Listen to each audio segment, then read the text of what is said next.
C'est vrai.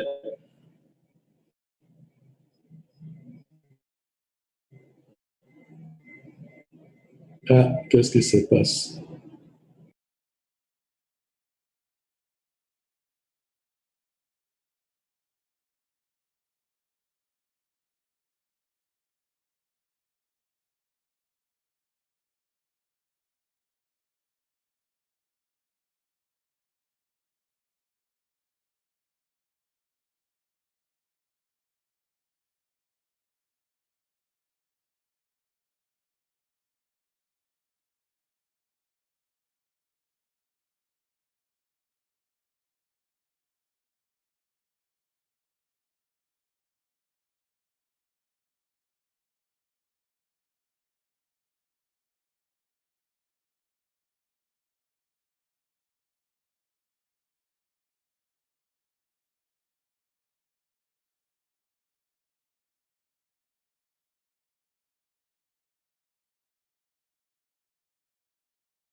Hello, can you hear the English?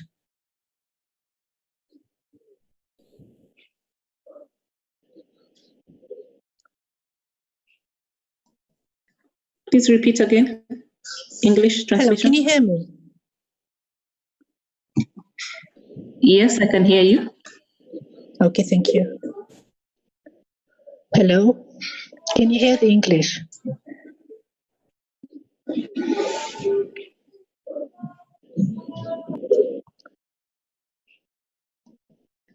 Please repeat again. English Hello, translation. can you hear me? Yes, I can hear you. Okay, thank you. Hello, can you hear the English?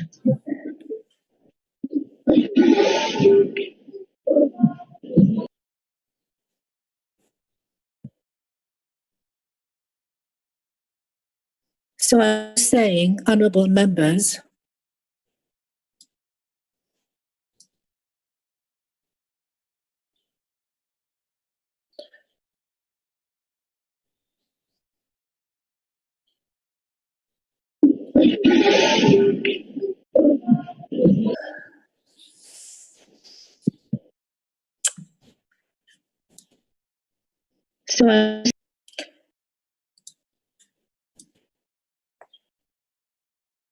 Abdulrahman, on t'entend, hein? Abdul?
I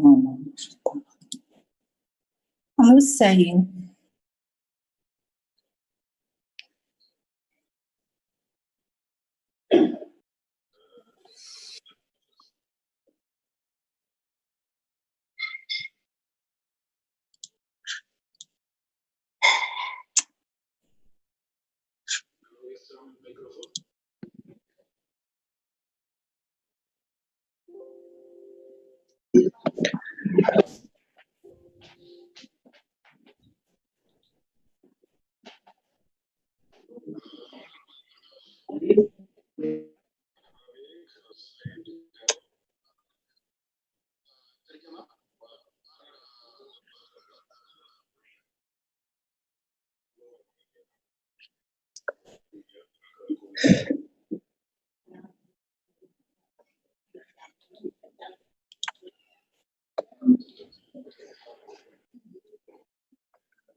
Yes, Mr. Gali, we can go ahead.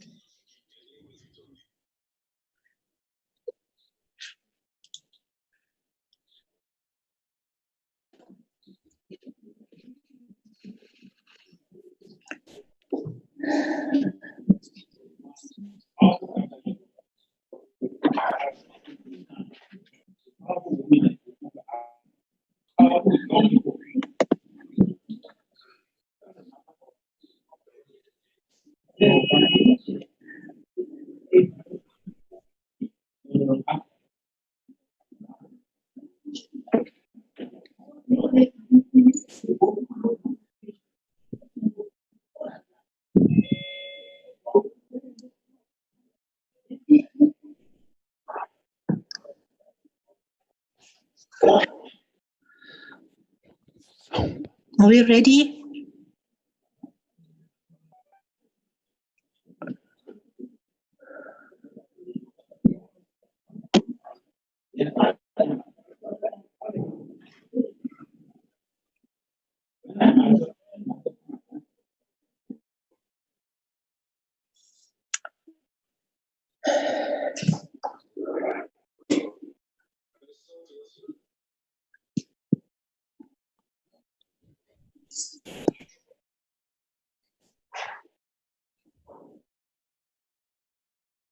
أستاذ سالك هل تسمع؟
Good afternoon, Honorable Grant. Nice to see you, sir. How are you doing and how is Liberia? Liberia is okay. Very good. Thank you. Thank you. Nice to see you, Hanano. Nice to see you. Thank you so much. Thank you. Thank you.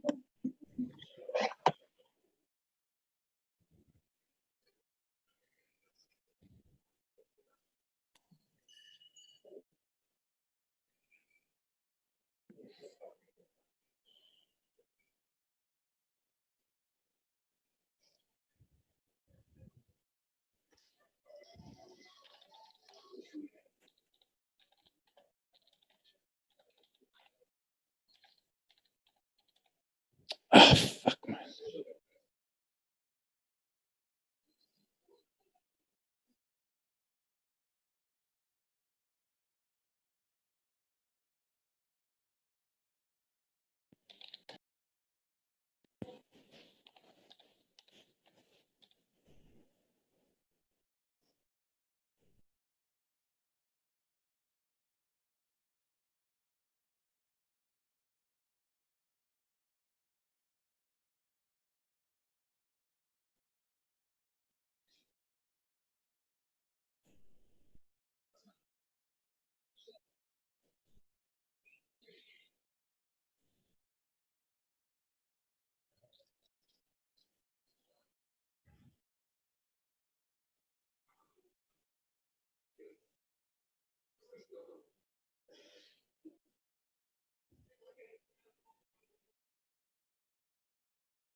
When?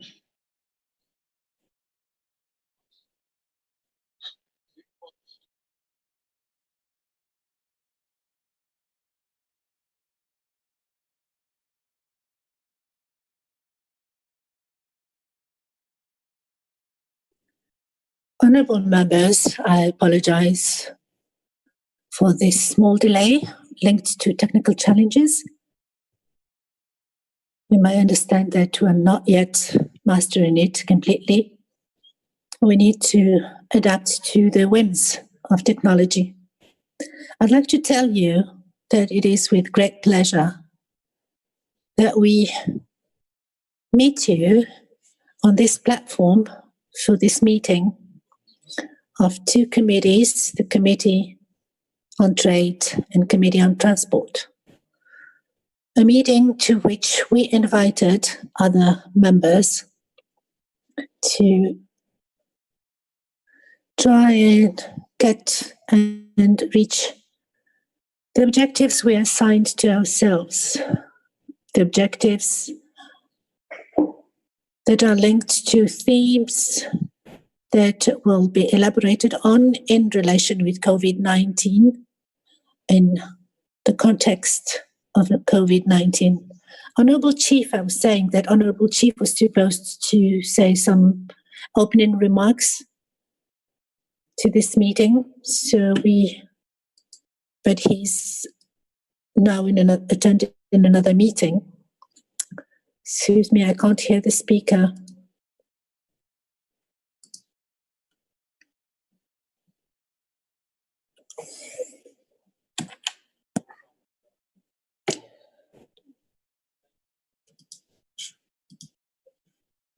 Without further ado, and since Honourable Chief is not yet here, let me give the floor to Honourable Osman Toure, Vice Chairperson of the Committee on Transport, to make his preliminary remarks, and then Honourable Ari Ben Ali, Chairperson of the Committee on Trade, for his preliminary remarks as well. Then we will move on to the topics of the day, and I'll give the floor to each panelist and each facilitator to moderate the meeting. With your permission, let me give the floor to Honorable Usman to make his preliminary remarks. Honorable, the floor is yours.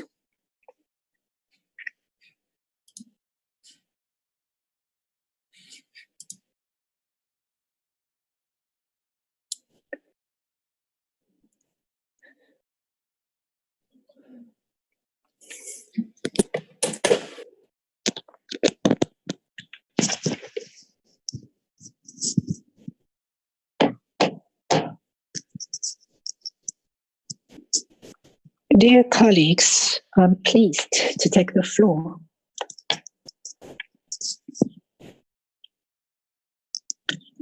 On behalf of the Committee on Transport and on behalf of all of the colleagues,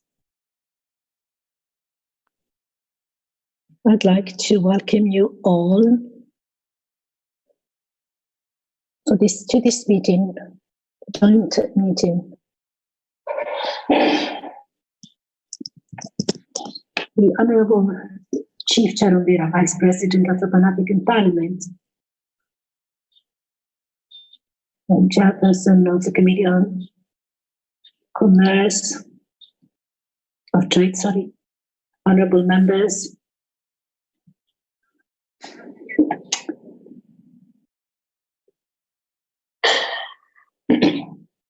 can you hear me? Says the speaker. Honorable members of the Pan-African Parliament,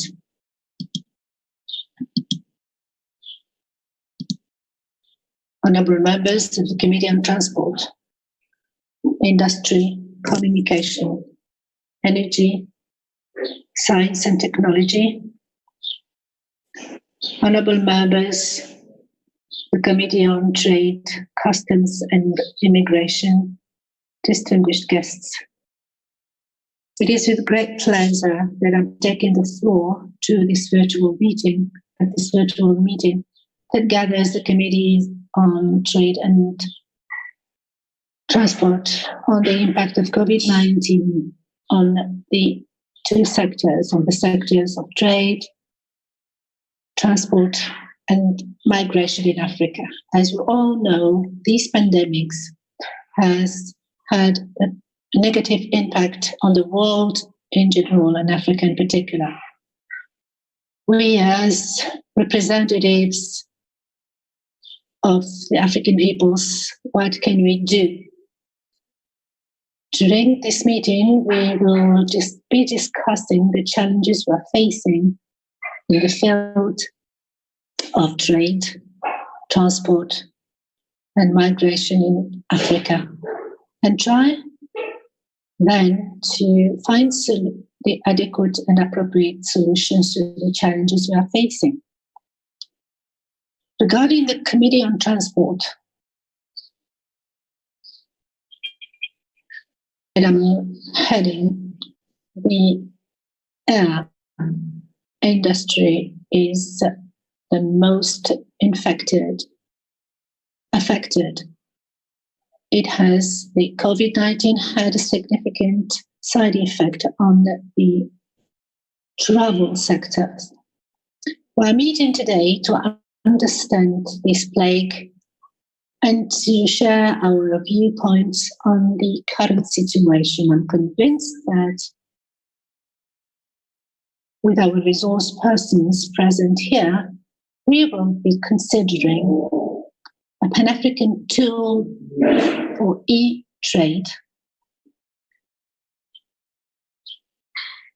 as well as a tool for SMEs, and the impact of COVID-19 on the sector of aviation in Africa, the role of the Pan-African Parliament on migration and labor, and the impact of COVID-19 on the sector. The impact of COVID-19 on the free movement of persons in Africa and our objectives. And with this, we can achieve the objectives assigned to ourselves. Analyzing and considering together all these points with the resource persons, will enable us to attain these objectives. And I wish you a fruitful working session, and thank you very much for listening.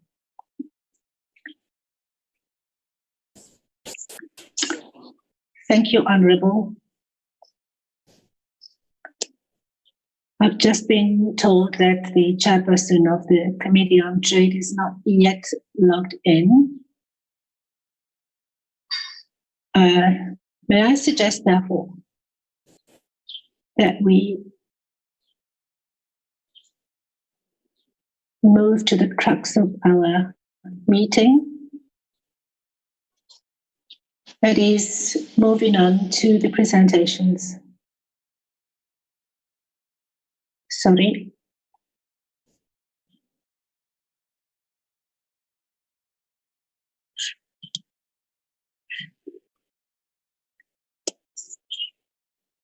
I've just been told as well that the chairperson of the Committee on Trade is here. Let me give him the floor with your permission for him to make some preliminary remarks on behalf of the committee. Honorable, the floor is yours.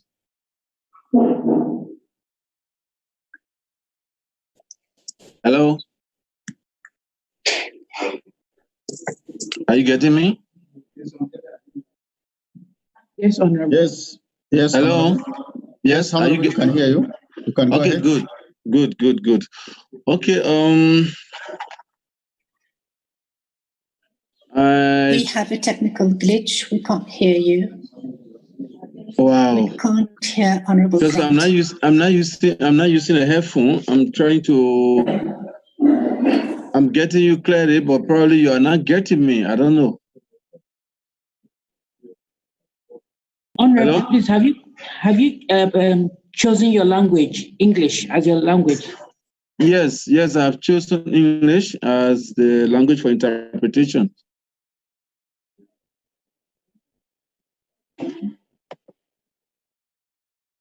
I did. Do I need to do it again?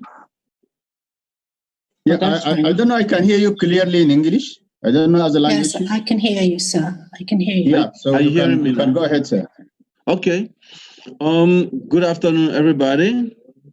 And I just want to take this time to welcome all of the participants on behalf of the Committee on Trade, Customs, and Immigration Matters. I have just been told that the chair is not around, and as the substantive deputy chair of the committee, I want to use this time to welcome all committee members and then welcome all the members of the Transport Committee as well. This is a good occasion that it's good that we are here to attend this virtual meeting. I hope I'm being heard. Are you hearing me? Yes, sir. Yes, sir. Go ahead. Okay. I want to appreciate all of you that have taken up the time from your busy schedule to attend this meeting, this joint committee meeting. To our presenter from the trade sector, Mr. I'm trying to figure out the name. Please bear with me. Okay, Honorable, is it Usma? Yeah, Usma Kori Jako. I want to say welcome to this meeting. We appreciate your presence. I ask all of our colleagues to please give undivided attention, and whatever that we're here to exchange should be exchanged frankly.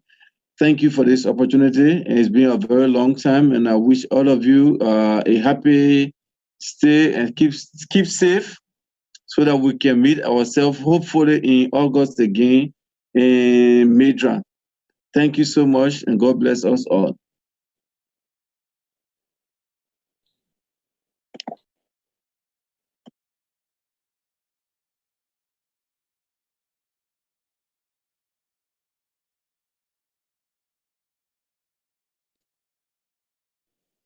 Thank you, Honorable.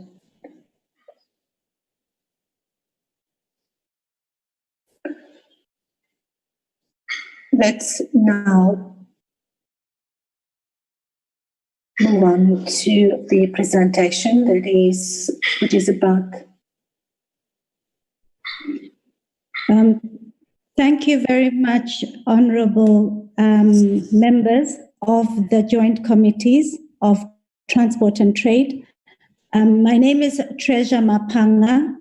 I have the distinguished honor to be with you today to present on the topic that is on your agenda, the presentation on the e-commerce platform and the post-COVID economic recovery tool. I am doing a joint presentation with Mr. Mulualem Seyom, who is the founder of the initiative that has come about these digital innovations for Africa. For those of you who may recall, the continent has been celebrating achieving milestones on the African Continental Free Trade Area. And the big question we have been asking ourselves is, what does this mean for all the citizens of Africa? How can they benefit from this free trade agreement? And I have been inspired when I was at the African Union working in the Department of Trade, seeking answers to these questions together with colleagues. And I was very honored to meet Mr. Seyom, who is Ethiopian by birth, but lived for 30 years in Canada, where he had been conceiving of a vision and a tool that will help us using digital technologies to connect, especially the small and medium-sized enterprises at the center, women and youth, to be part of the digital economy that we are building today. So we have, as part of, before I will ask him to make some brief remarks, then we will present on the e-commerce platform and the post-COVID-19 tool very briefly, because we appreciate that time is not on our side.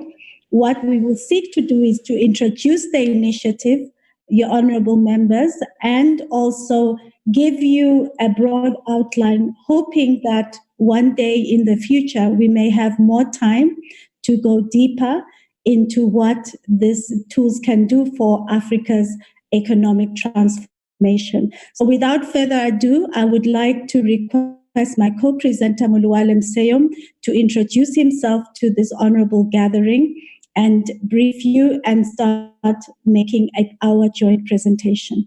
I thank you.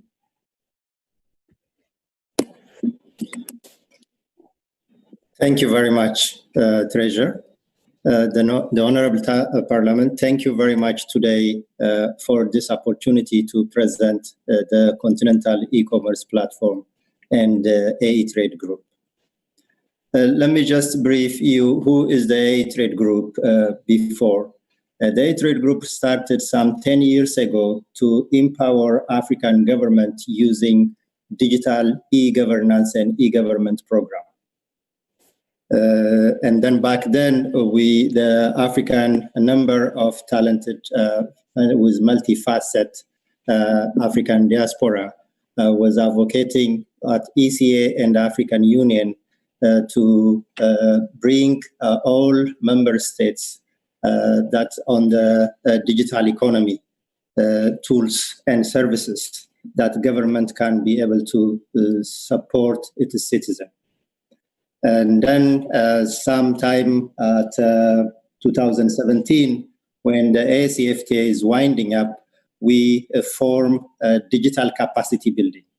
A digital capacity building that supports small and medium entrepreneurs, and digital capacity building supports also public sectors, particularly the government on the civil service innovation program. With this understanding, I would like to present an 8-minute video that shows a comprehensive platform that what is this digital capacity building is.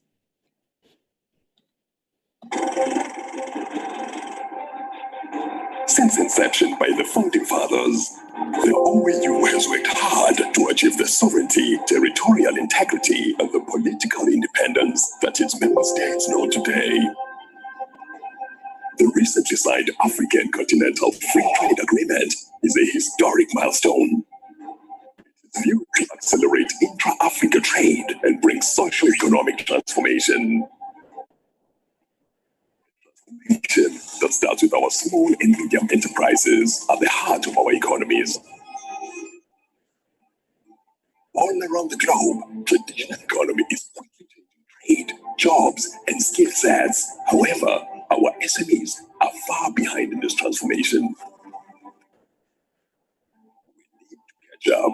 We have to change mindsets and help SMEs perform in this new economy. The African E-Trade Group's central objective to empower and support SMEs and take full advantage of the free trade agreement. How can E-Trade help young entrepreneurs?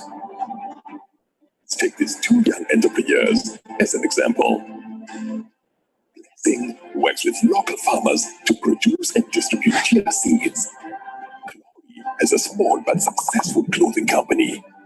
With support and guidance from AE Trade, they can start selling on the internet directly to the consumer. They can sell almost anywhere in Africa through the use of multi-payment gateway. Their businesses can even become part of the larger supply chain with the means to ship and distribute to the national, regional, continental, and global market. Blessing and Glory can learn about best practices, rules, and regulations, and other valuable business information. They can also receive support to help fund the growth of their businesses. Growth that will create local jobs, contribute to the success of others, and ultimately help Africa prosper in the new digital economy. How can all this come together? The AE Trade Group initiative has 6 major components to provide support on all fronts. An e-commerce platform, including cloud computing, data storage. It will serve both the public and private sectors, ensure business continuity, data recovery, provide secure email services, and more. It will provide hardware and software solutions, such as cloud computing infrastructure, data storage, and security, even solar-powered laptop manufacturing. A multi-payment gateway to fulfill transactions in any African currency. AE Logistics to bring together all African logistics in the system. Business media will broadcast SME success stories and share best practices. The information will be available in many African languages. CDI, a non-profit technical institution whose principal aim is to assist African Union member states on e-commerce readiness assessment, policy regulatory frameworks, aligned with AFS, FTA, and other legal frameworks. The 6 main components are the pillars of AE Trade Group's initiative.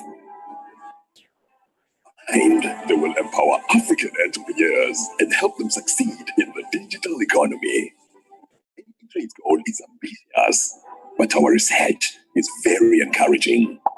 It forecasts the creation of 600,000 SMEs, jobs across the continent. In the first 4 years alone, AE Trade and SMEs cannot do it alone. A stronger engagement is needed from larger successful enterprises. Champions. Proper legislation and political will of participating member states is also essential. The future of Africa seems bright, and with the AE Trade Initiative, we want to do our part. The AE Trade Initiative will be rolled out in different stages across Africa. Our leaders realize its potential and are fully behind it.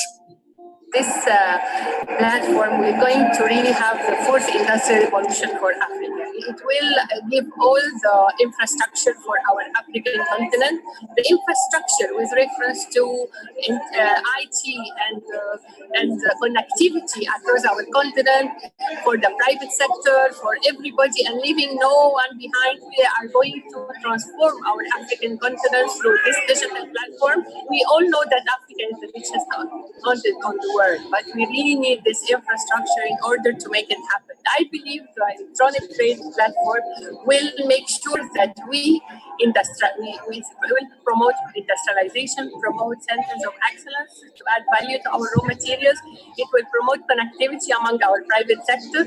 It will make sure that we as Africans manage our own resources, to know each other, to know what's on the continent. We don't have to export our raw materials and export it after value addition. This will be a huge platform for real transformation of Africa and for the Africa we want. In order to operationalize the continental free trade area, we have several pillars, and I always call it the triad of empowerment: the people, the policy, and the product. With reference to this electronic platform, it will really make sure that we have all the information, we are connected across the continent, we make sure that scientific research institutions are connected with the industries, are connected with building the capacity of our people. So it's a holistic approach, and it's a cornerstone for the operationalization of the continental free trade area of Africa. It was to come up with a continental platform on e-commerce. First, to start with institutions, they are going to the continental office, they are going to the regional offices.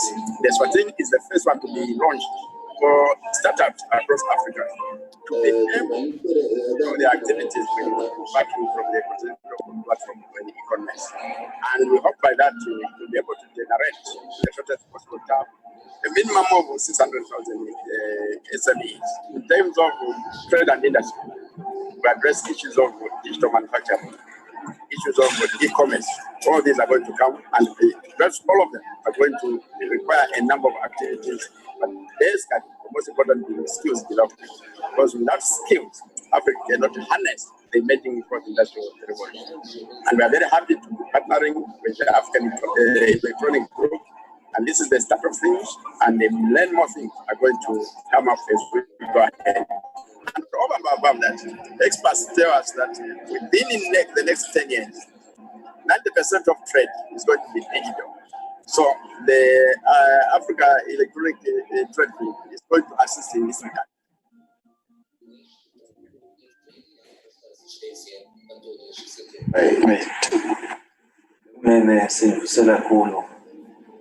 The entry into force of the African Continental Free Trade Area and its implementation is one of the historic milestones achieved by the African Union this century.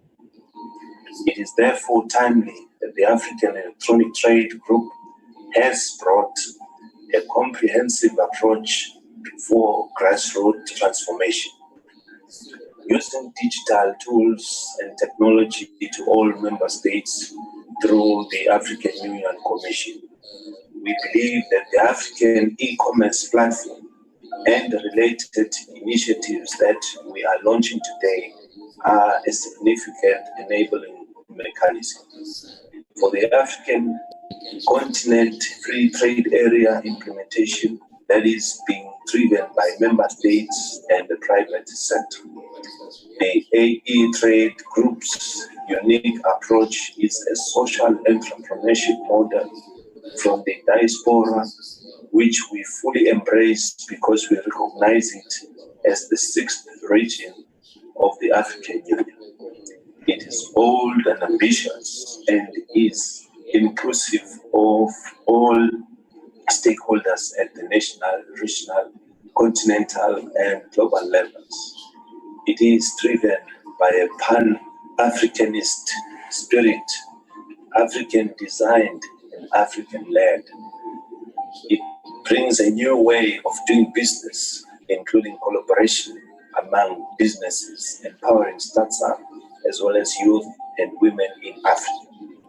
The concept of doing business with merit and with the aim of empowering others in a sustainable way is an approach that is aligned with African values of Ubuntu. That is why the Kingdom of Eswatini is providing a permanent home for the AE Trade Group and other related initiatives to serve the Southern African region. I have personally dedicated myself to champion this initiative and to work closely with all African Union heads of state and government, so as to make the goal of creating 600,000 SMEs and 22 million jobs by the end of 2023 across the continent a reality. This is a concrete step towards creating the Africa we want. I thank you, Siyabonga.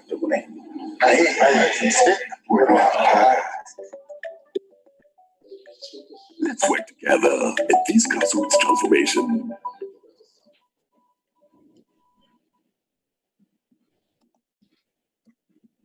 Thank you very much, Honorable.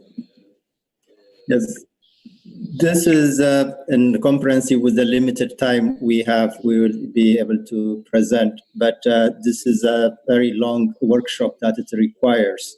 And we are hoping that with another schedule that we could be able to present each section of what it is all about and how it can benefit. But we would like to announce that we are launching in partnership with the African Union on the African Integration Day. We are announcing the post-COVID economic recovery, as well as the launch of the e-commerce platform on the 7th of July. Thank you very much, Honorable.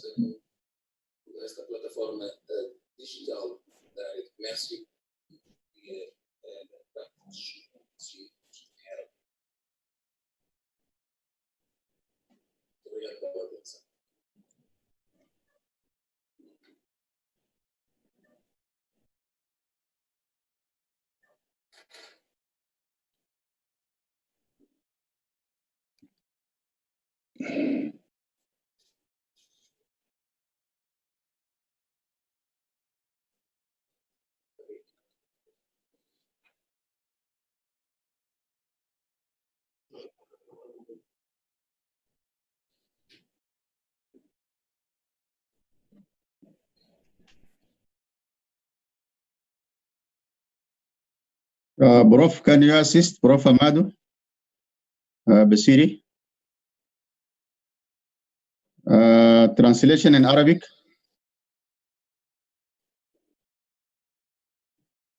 الترجمة إلى العربية. نعم. الترجمة إلى العربية.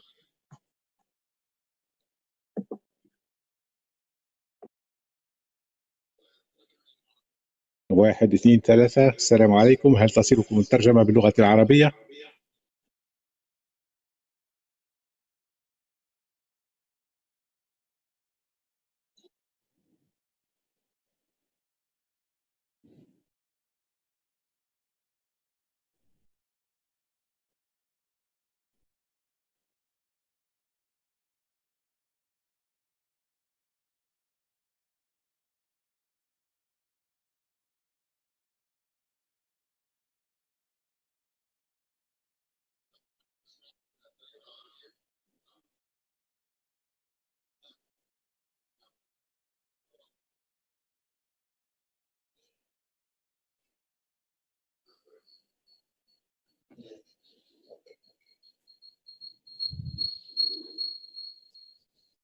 We can go ahead. We have Arabic translation now. Please proceed.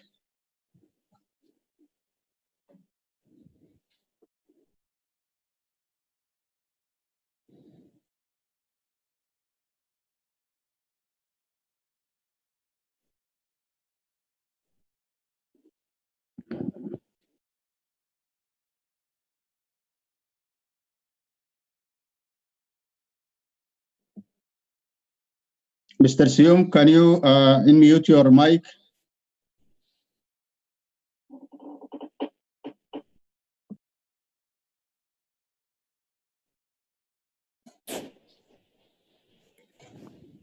Thank you so much. That I was just mentioning that due to the time constraint we had, that we didn't go through the entire program, but I would like just to summarize the program very briefly. This digital capacity building is providing for small and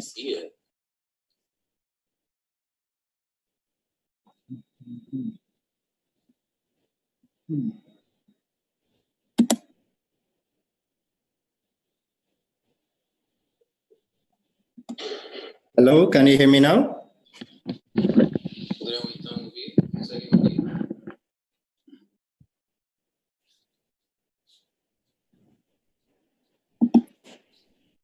Hello?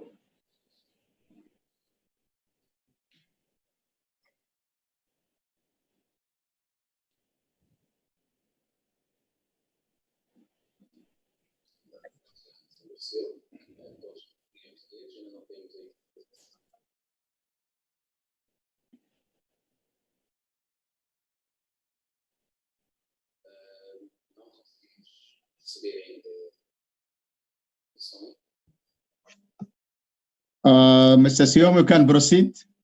Thank you very much.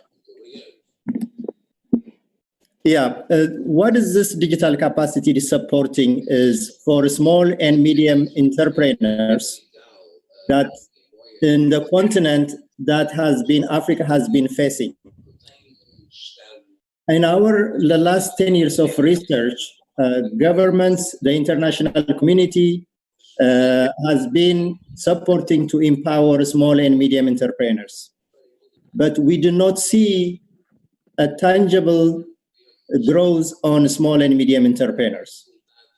And in our research indicates that why there is no sustainable growth on SMEs.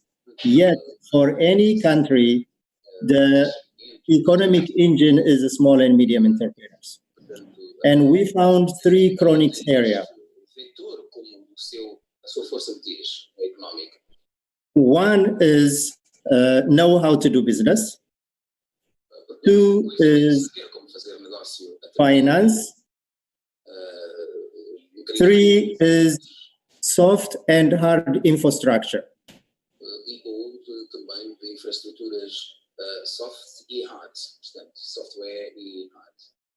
Yeah. What is the know how to do business?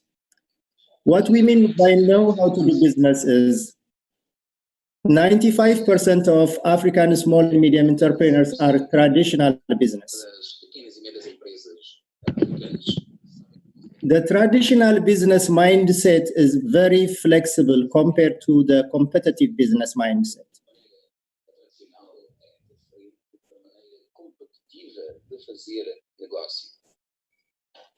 For example, the traditional business will say, if I sell 2 items today, it is okay.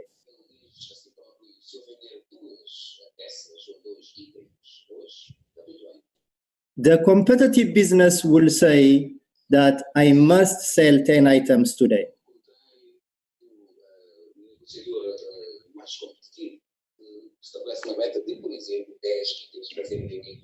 So, as you can see, there is 2 distinguished difference here. The word if is very flexible, and the traditional business targeting the baseline, 2 items today. The competitive business says you must sell 10 items today. The word must is determinant.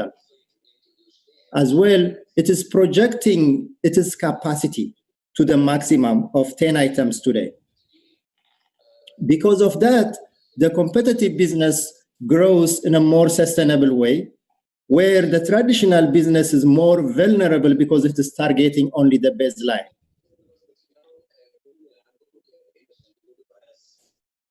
So for that, what we did is we developed a training material called Changing the Mindset. Changing the mindset to be competitive, changing the mindset to be more efficient and aligned within the business plan.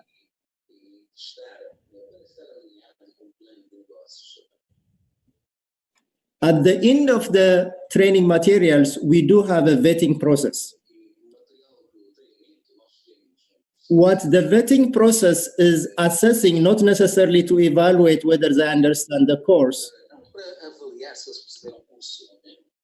but to be able to assess that the risk factor of the person who can be, he or she can be able to manage their own business.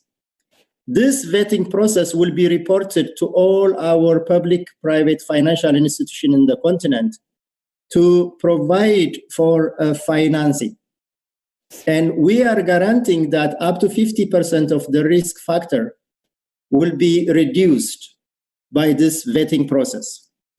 And therefore, the financial institution can be more amicable, more giving in their process of rigorous process they used to offer.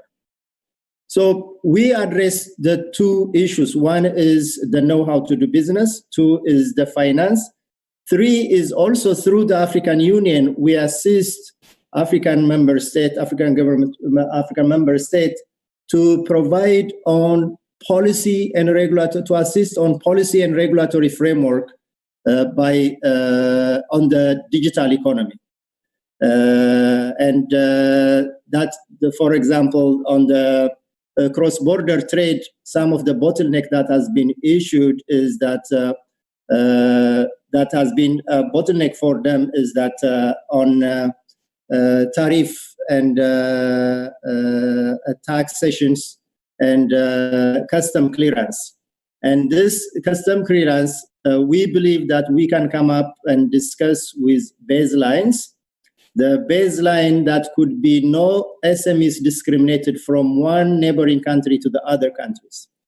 And therefore, all of them equally that they could be able to trade, transact, and the bottleneck is not to be created. We assist government on policies and regulations to be in a more efficient way, and custom clearance can be addressed in a more effective way. And we assist and by providing technology as well as training materials on that. So within these three chronic areas, the digital capacity building can assist more.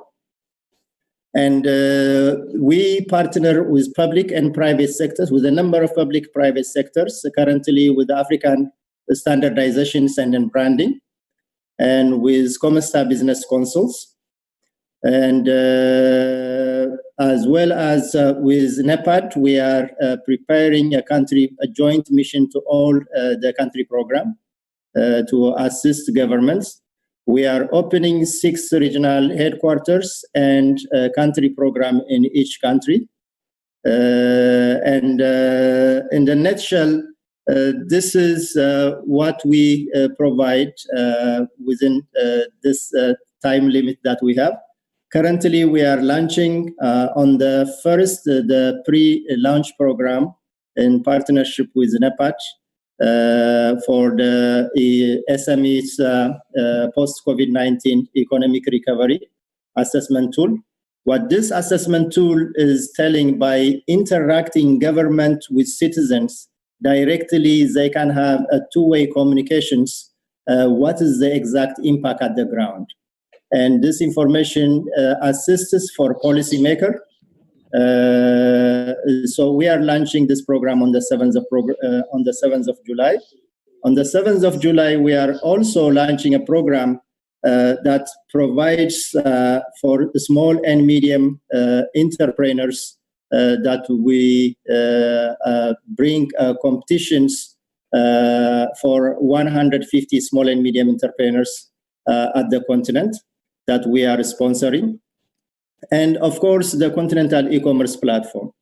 So this is in the nutshell that we are taught today, just only to introduce to you. And thank you very much. I will stop here. I'm sorry if I have taken more than what I should the timing.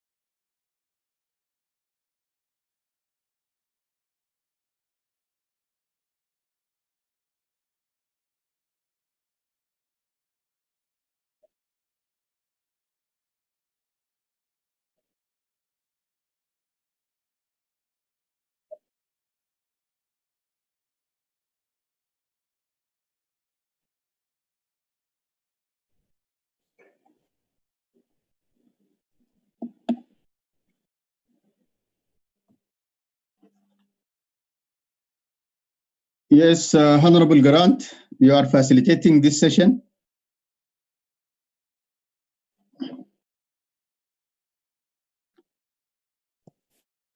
Okay, thank you for the presentation, Honorable Zion. I understood that my chairman was already there. That was, I kept myself so quiet, but he's not getting through with technology. They can be helping him, but I want to say thank to Mr. Zion and our sister Treasurer. We've been working together for quite a while now. So we'll want to open the floor for questions and answers, right? So that whoever has the question to Mr. Mualem Zion can then present the question, and then we can have the discussion. Thank you. So the floor is open for discussion.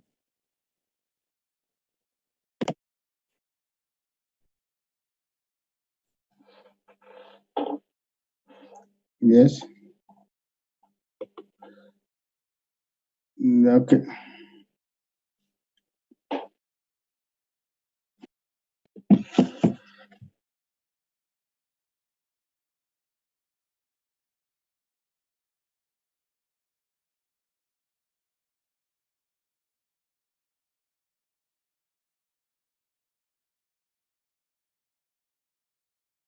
Oh, technology.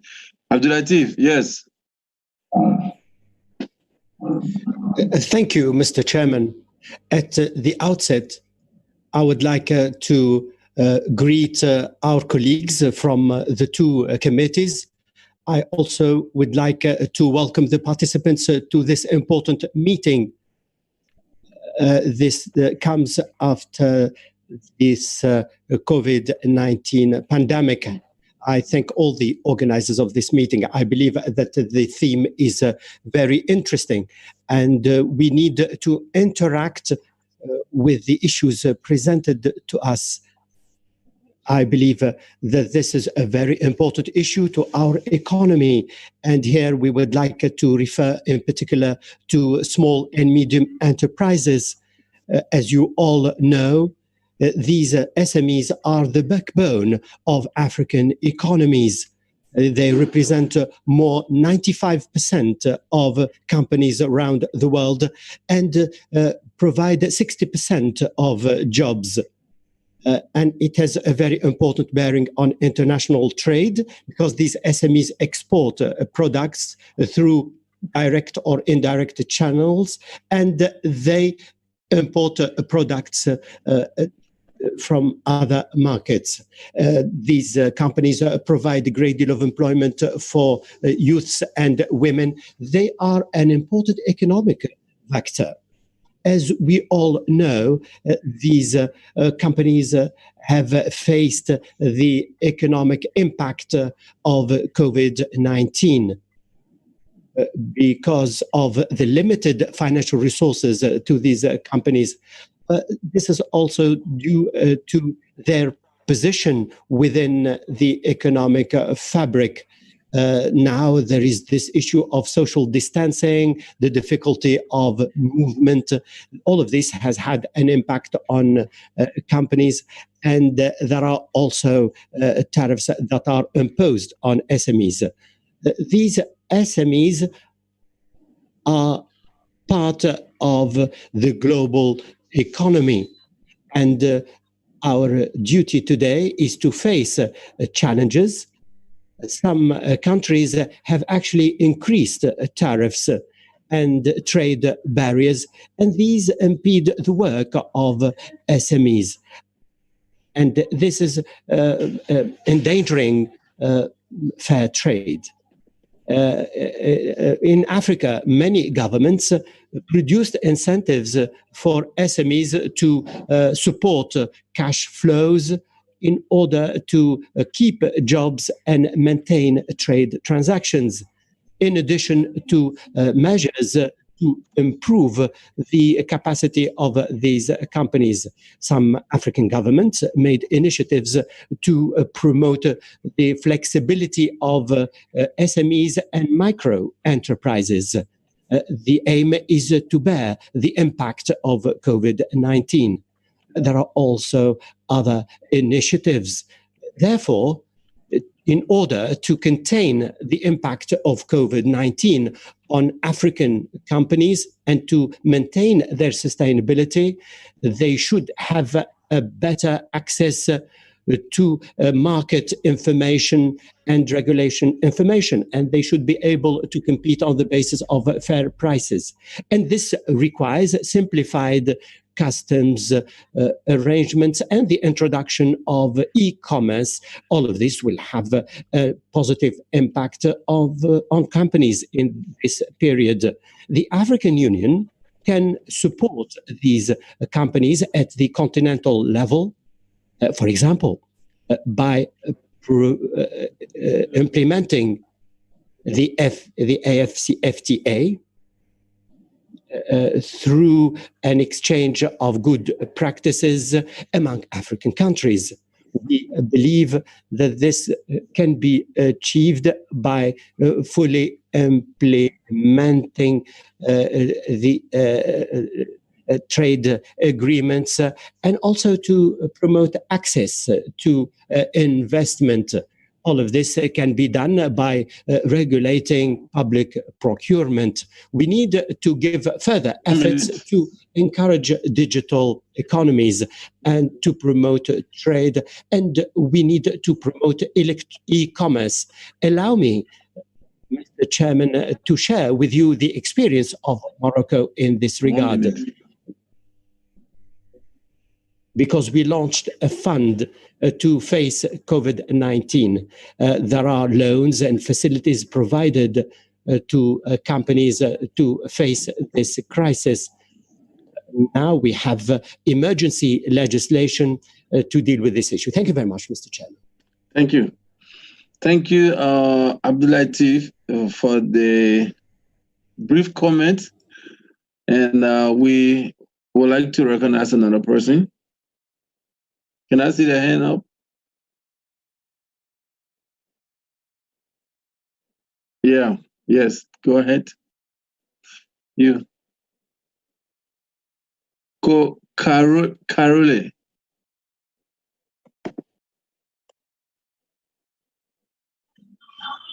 Do you hear me? Do you hear me? Yes, I'm hearing you.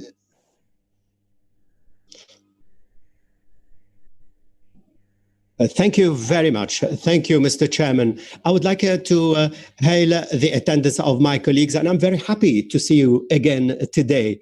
I know that COVID-19 is still there. It is striking the world hard at the moment. We need to protect ourselves, and may God protect us all, because Africa suffered a lot. And I believe that in relation to the COVID-19, we should be able to go through this. Now, on the theme of the day, I would like to congratulate the presenters. I have a question to Mr. Sum.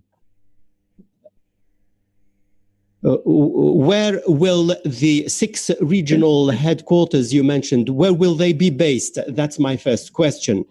I also have a request in relation to documentation.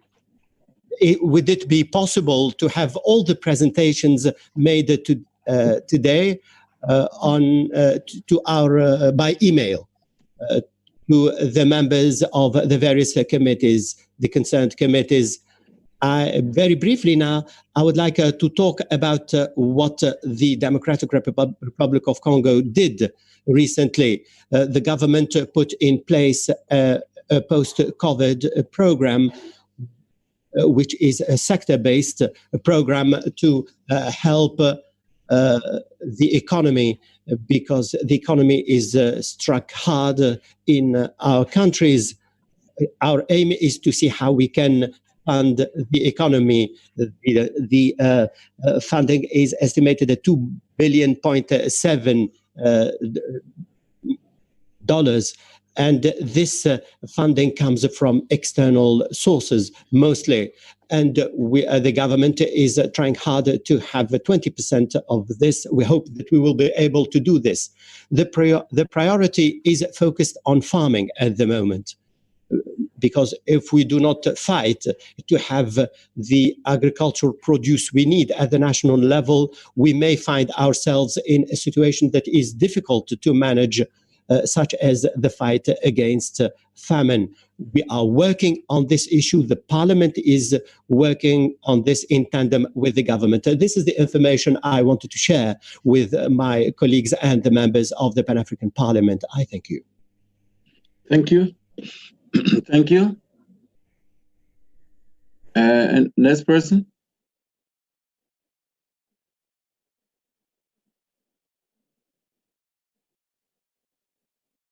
Okay. If no one else, if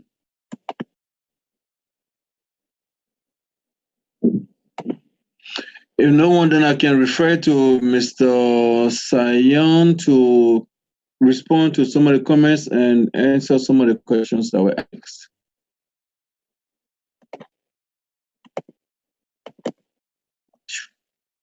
Yeah, Mr. Sayan. Thank you very much, Mr. Chair. Thank you, the Honorable, for the questions. Where are the 6 regional offices? In December 2018, the African Union has sent a note verbal to all member states to compete on the hosting of the A-Trade group. Among that, 18 countries has been expressed interest, and 2 regions is already allocated, the Southern Africa region and the Western Africa region. And among the 18 countries who has expressed interest, we supposed to announce with the high-level panel decision this May. Because of COVID, we are not set and make the decision of that. But it is still open. The Central Africa, East Africa, North Africa are still open for the competition. And we are still recording a number of countries who has expressed interest. Regarding the documentation, we will be very happy to send a presentation as well as a number of background documents to all the members by email. We will do so if that permits. Thank you. Thank you so much. Any additional comment for anyone or question that we can move on?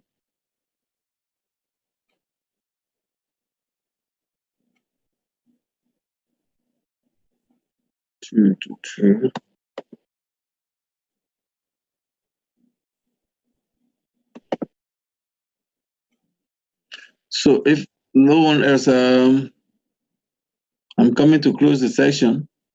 So we'll move to the next one based on the schedule I have. Gala?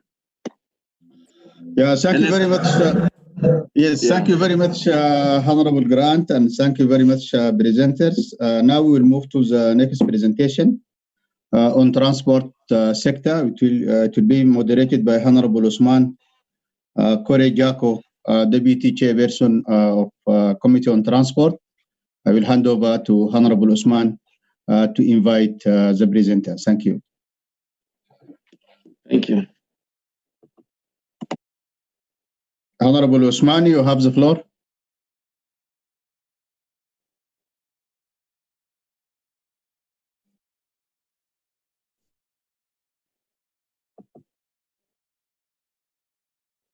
Honorable Usman, can you hear me? Yes, please. After the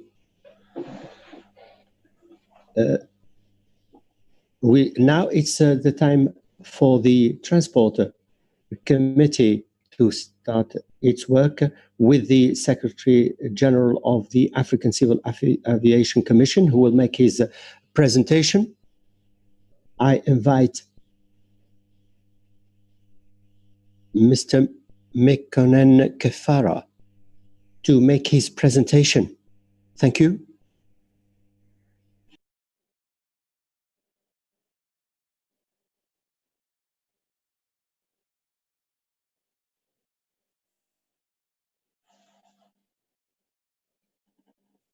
Could you hear me? Could you hear me? Yes. Good afternoon. Could you assist me in sharing the document, or can I do it from my part? You will do it from your part. You will see on the screen there is share documents, and just you click on that one and then you share the documents.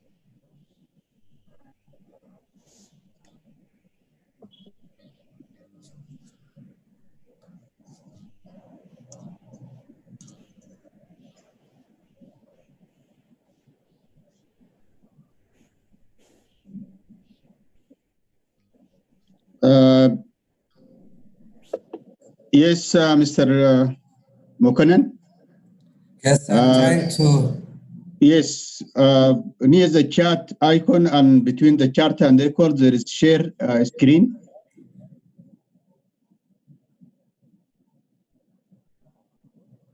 You can share it from there.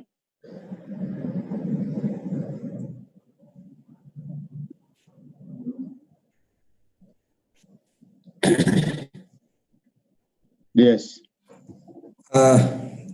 Your Honorables, all protocols observed. I'm the Secretary General of the African Civil Aviation Commission, and I'm also attending your meeting, assisted by Mr. Amaleboba, the Legal Counsel of African Civil Aviation Commission, and also the focal person to the PAP.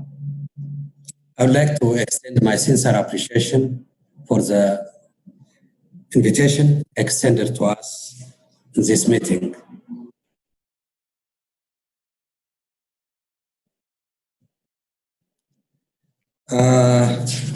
Noting that much has been discussed on COVID, I will limit myself only by giving highlights of the impact of COVID on the aviation sector.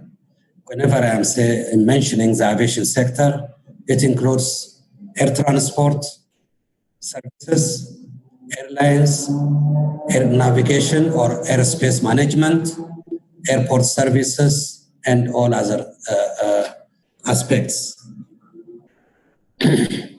As you are well aware, AFCAC is the African Union specialized agency on all civil aviation matters. This is in accordance to the decisions made by the heads of state on establishing the AFCAC. In 2018, AFCAC has been officially designated as the executing agency of the Yamoussoukro decision and also on the management of the African transport market.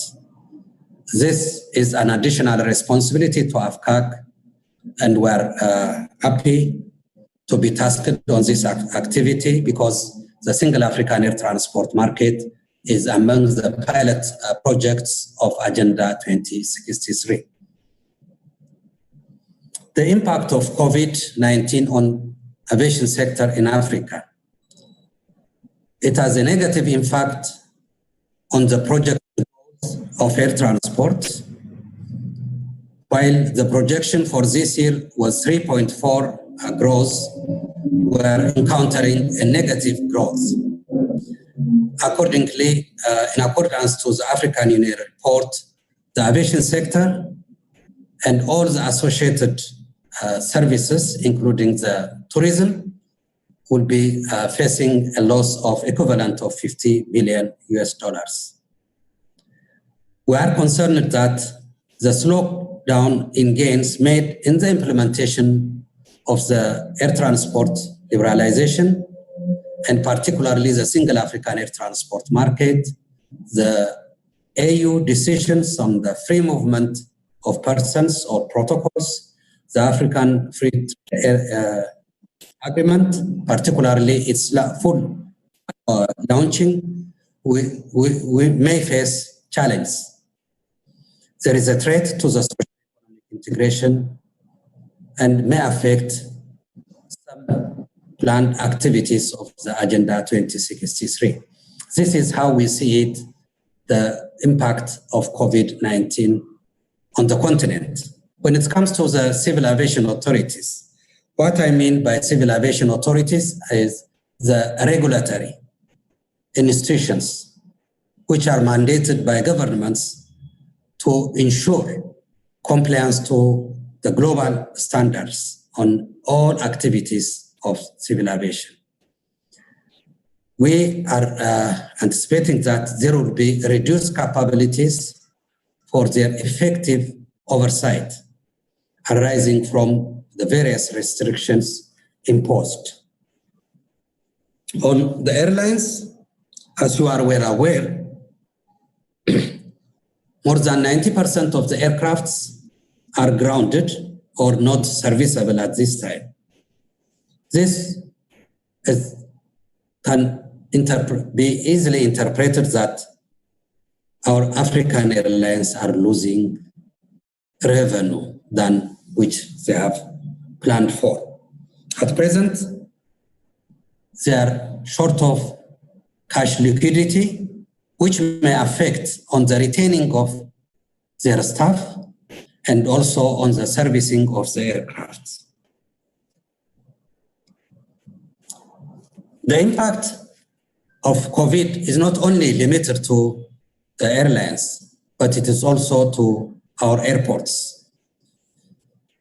There will be revenue loss, cash erosion, and in most cases, those planned activities being airport expansion or modernization will be affected. Therefore, there will be further delay in the planned activities in relation to the capital investment. The airspace management, which we call them air navigation service providers, they will be also affected because their revenue depends on the number of flights which they serve. Other service providers, the maintenance organizations, the ground handlers, all will be affected similarly. What has been done since COVID-19 became pandemic? We have been fully participating at the highest level during the establishment of a global harmonized approach on the restart and recovery. AFCAC and the African Union Commission were members of the International Civil Aviation Task Force, and AFCAC was working on participating in the working groups to ensure that the guidance to be developed takes into consideration of the African interests and the African needs. While we were taking part at the global level, we established a high-level African task force to look into the various groupe de travail africain de haut niveau. And through this high-level task force, we developed a lot of recommendations for the considerations of the African Union. Your Honorables, as you are aware, the chairperson of the African Union Commission have circulated an appeal to governments to take into consideration on the relief measures of the civil aviation sector. In addition to that, the subcommittee of transport have met in April and concluded by its meeting by resolving a lot of measures to be taken for the recovery of the aviation sector. We have conducted meetings of the Director Generals of Civil Aviation Authorities, and we have provided them on updates on the global measures and that of the high-level task force. The international task force have established global measures with 10 key principles, which we endorsed it through our African task force. There were 4 categories which was developed globally and the recommendations were made. We complemented the global measures when it comes to safety, public health, security, and facilitation. However, when it comes to economic and financial measures, we have taken into consideration the specific needs of African states. In this regard, our recommendations are circulated to the ministers, African ministers responsible for civil aviation includes the establishment or reinforcement of national plans and the national facilitation committees in order to implement measures and recommendations proposed by the high-level task force. We requested governments to provide access to sufficient financial, human resources and equipment required by the civil aviation authorities, airlines, airports, and air navigation services. We have appealed to the African Union on the establishment of a stimulus continental fund, which is required to support the recovery of the sector in the short, medium, and long-term areas. The resource mobilization by African states, financial institutions, and international partners, while they are dealing with individual states, should also address the financial package required for the survival of our airlines and service providers. Prioritization of the aviation needs by government should be strengthened, and in this respect, while fiscal and monetary relief measures are introduced, the sector should be taken into consideration.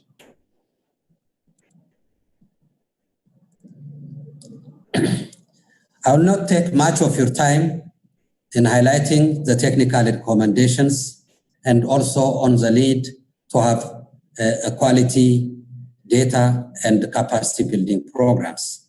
But what I would like to jump on is on the peculiar features related to the single African air transport market. Unless we assist African airlines, unless we expedite the establishment of the single African air transport market, other third-party airlines, particularly airlines from Europeans, Far East Asia, and that of the USA are getting support, are giving support to their airlines. If we are not reaching to our African airlines to recover from their cash liquidity, the market will be dominated by third-party carriers. Therefore, this is one of the areas of concern, and our appeal to this meeting and to African government that they have to take into consideration that assisting African airlines means contributing to Agenda 2063, intra-Africa connectivity. There is a need also to review aviation-related tax on the continent, because African airlines are facing challenge because doing business on the continent is expensive. As a way forward,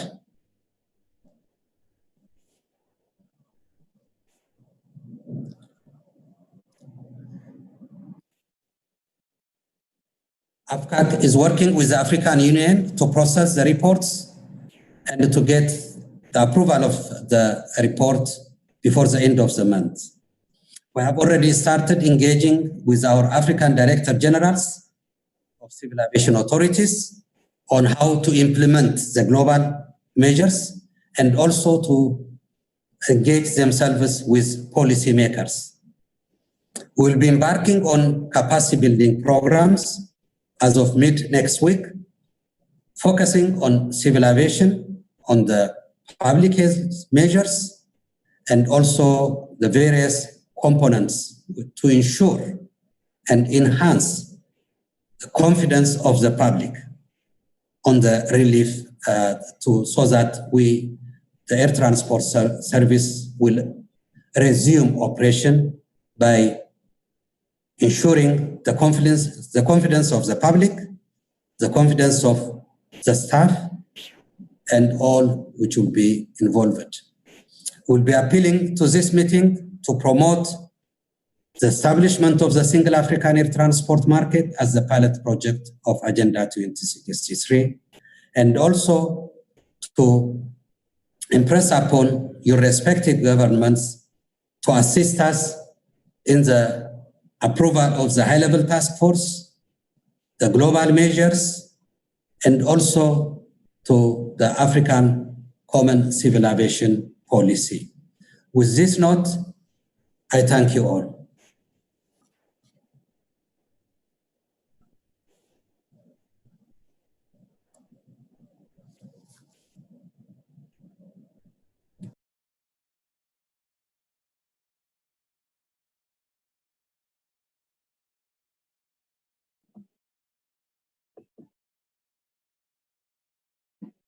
Thank you very much.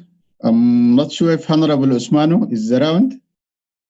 He was having some technical problems. I don't know if he's back now.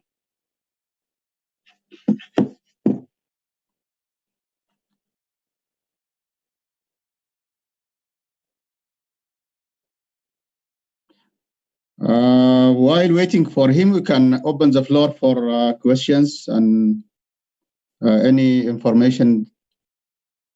I can see Honorable Yahfoudou from Morocco. Please, Honorable, you have the floor.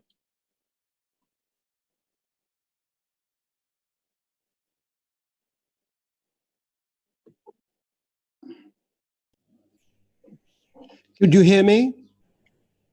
Yes, Honorable, we can hear you. Thank you.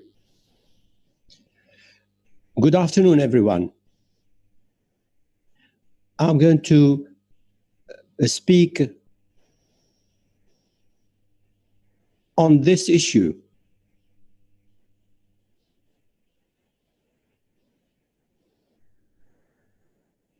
According to the data collected by the International Association of Air Traffic,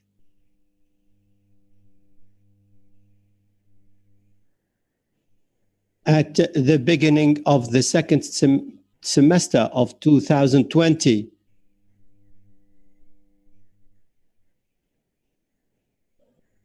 travel restrictions due to the closing of borders around the world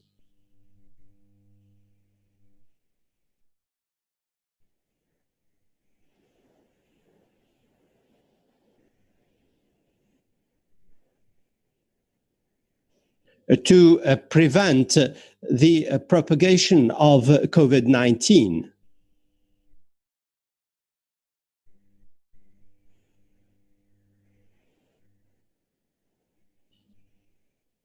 Are having a major impact on the travel industry.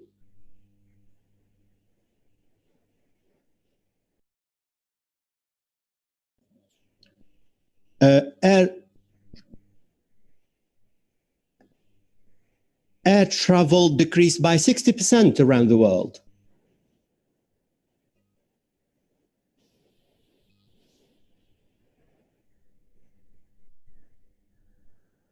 Uh, 70% actually, says the gentleman.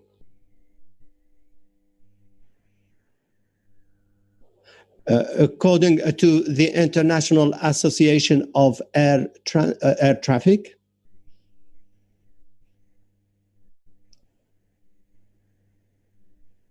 because of the COVID-19 pandemic, 2 million flights were cancelled.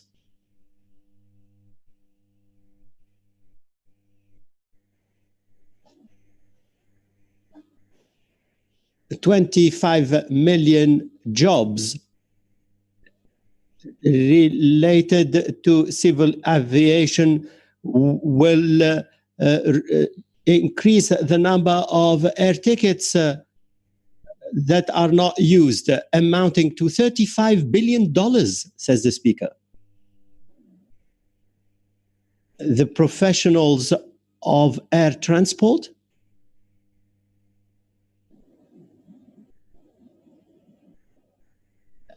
are facing a dark future, actually.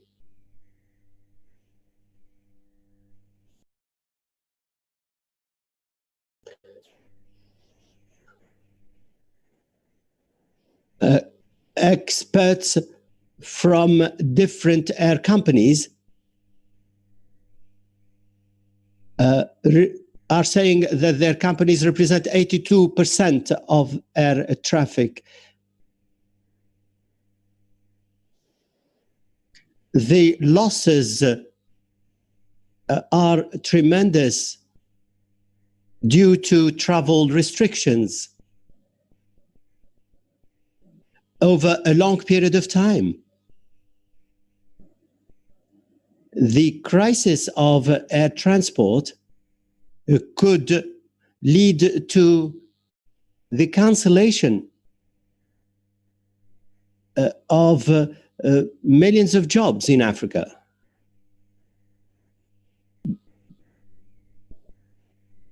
And the losses are estimated at $4 million, according to IATA.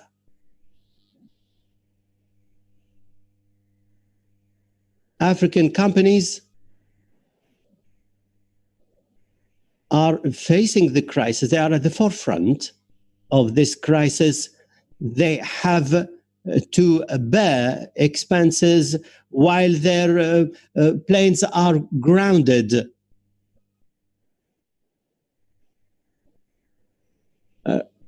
Because of plane leasing, staff cost, and the reimbursements paid to customers. Given these colossal losses, the majority of African airliners has to reduce their expenses and to decide on a number of measures, including the freezing of new recruitment and the reduction of services, salary reductions, administrative cost cuts, and the fully paid leaves. African states should put in place emergency measures to provide financial assistance directly to the aviation sector by providing loans and collateral and the reconsideration of taxations and the reduction of cost. They should support these companies. This can be done by governments and central banks in Africa. Morocco is not spared all these difficulties.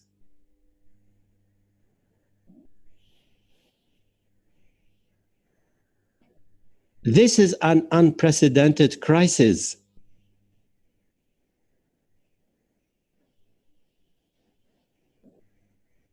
Now, the problems raised by the COVID-19 could lead to major job losses in all countries in 2020.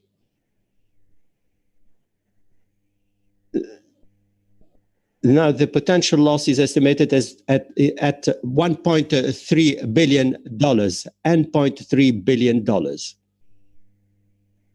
For Morocco, knowing that it is the sixth country in the continent facing this impact, in 2019, the Moroccan civil aviation sector reinforced its capacity for investment and extended its products.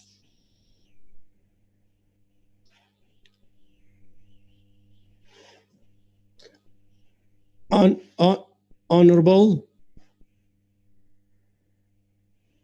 Yes?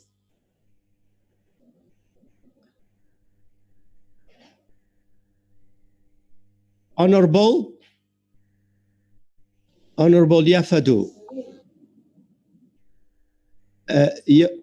this sector has benefited from a support program for the period 2014-2020, presented to His Majesty the King of Morocco. Honorable, could you hear us?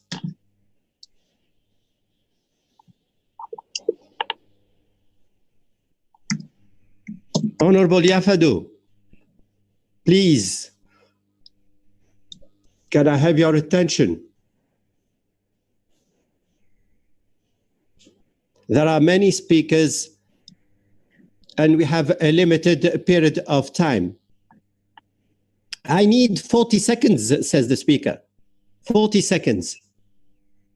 Please finish your presentation.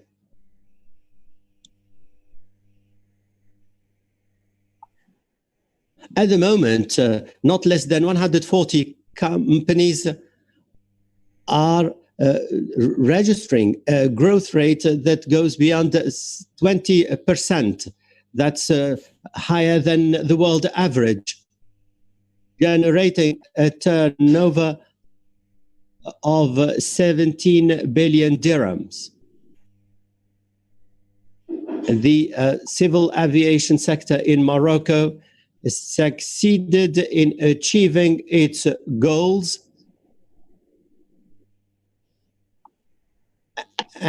actually went beyond the objective set in this plan. Morocco succeeded in creating 70% more jobs, 70% more jobs in the aviation sector. We will have to stop you, says the chair. 17,000 posts have been created with a high local integration level. Yes, Honorable. Honorable Yafadu, could you listen to me, please? I think that you are making a presentation. This is extremely important and it is very interesting. We will have another opportunity to listen to your presentation. This time, please give the opportunity to your colleagues to take the floor because we have a relatively short period of time. Thank you. I'm sorry, Mr. Chairman. Thank you very much. Thank you. No problem. Well, now we move on to give the floor to other speakers, participants wishing to make comments. And the Secretary General is listening to us. Anyone wishing to Any further comments from the floor, says the chair?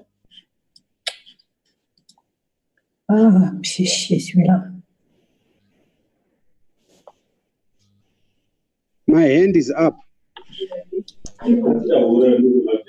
Honorable Mashakada from Zimbabwe. Please, can I go ahead?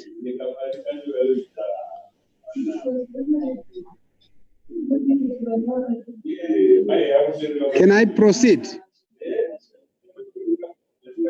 Thank you. I want to thank the presenter for his good paper and wish to raise 3 issues. The first issue is how many countries have ratified the Single African Transport Market Protocol, because without that protocol, it is very difficult to integrate Africa.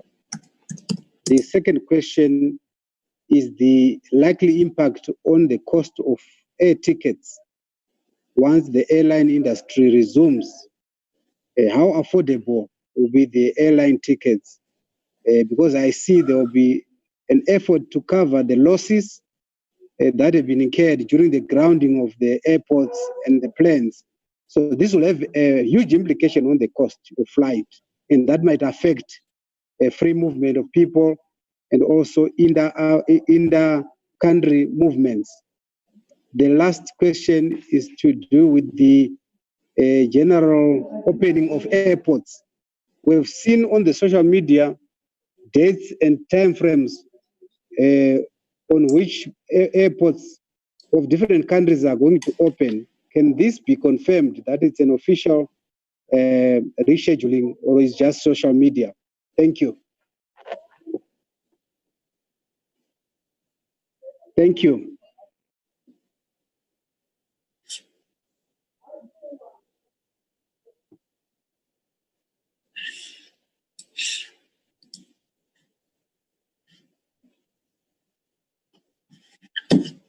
Thank you, Honourable.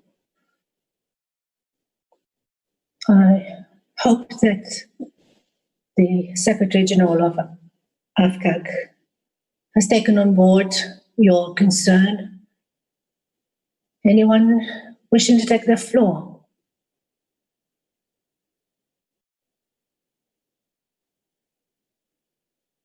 Any other question?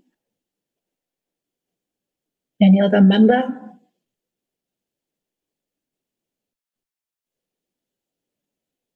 Anyone wishing to take the floor?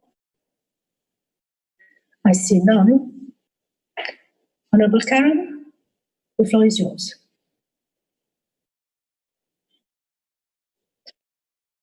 Thank you, Honourable Usman. Let me echo what has been just said by my colleague.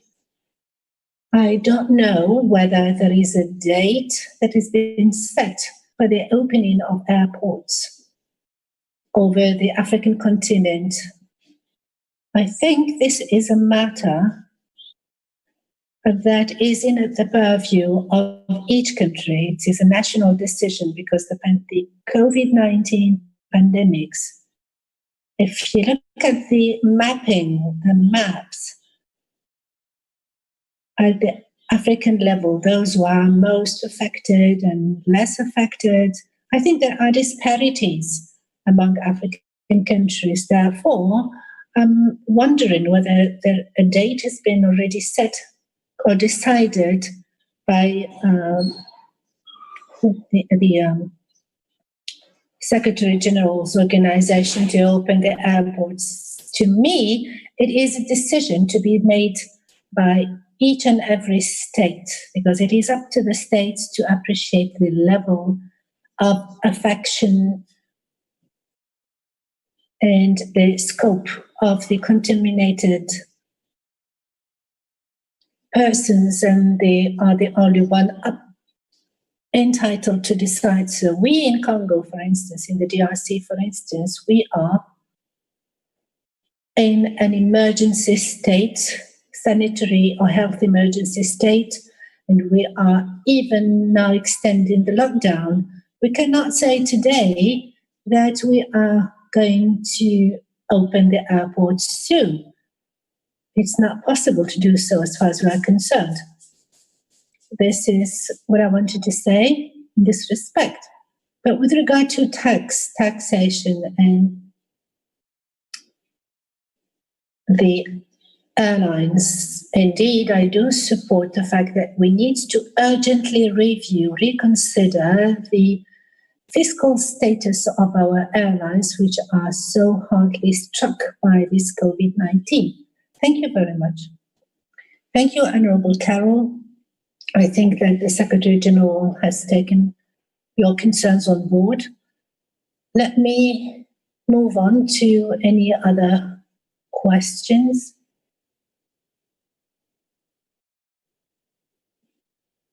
I think we'd rather close the list of speakers and then give the floor back to the panelists If there is no other questions, sir,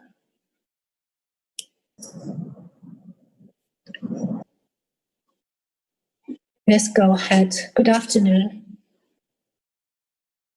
I'm Dr. Adisa Mada. I would like to thank the presenters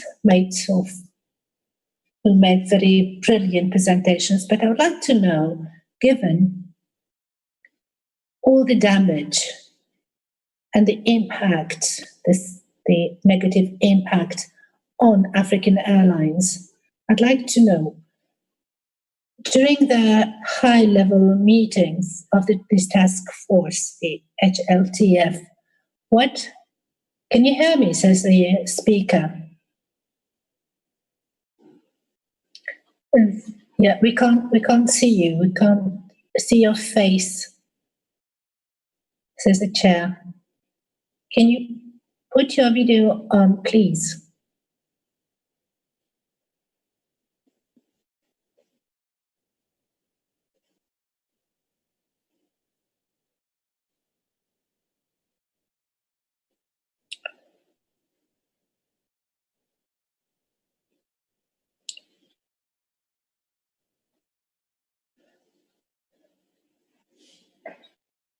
So I was saying that given the negative impact of COVID-19 on the African airlines, I would like to know what are the recommendations that have been made during the meeting of the high-level task force.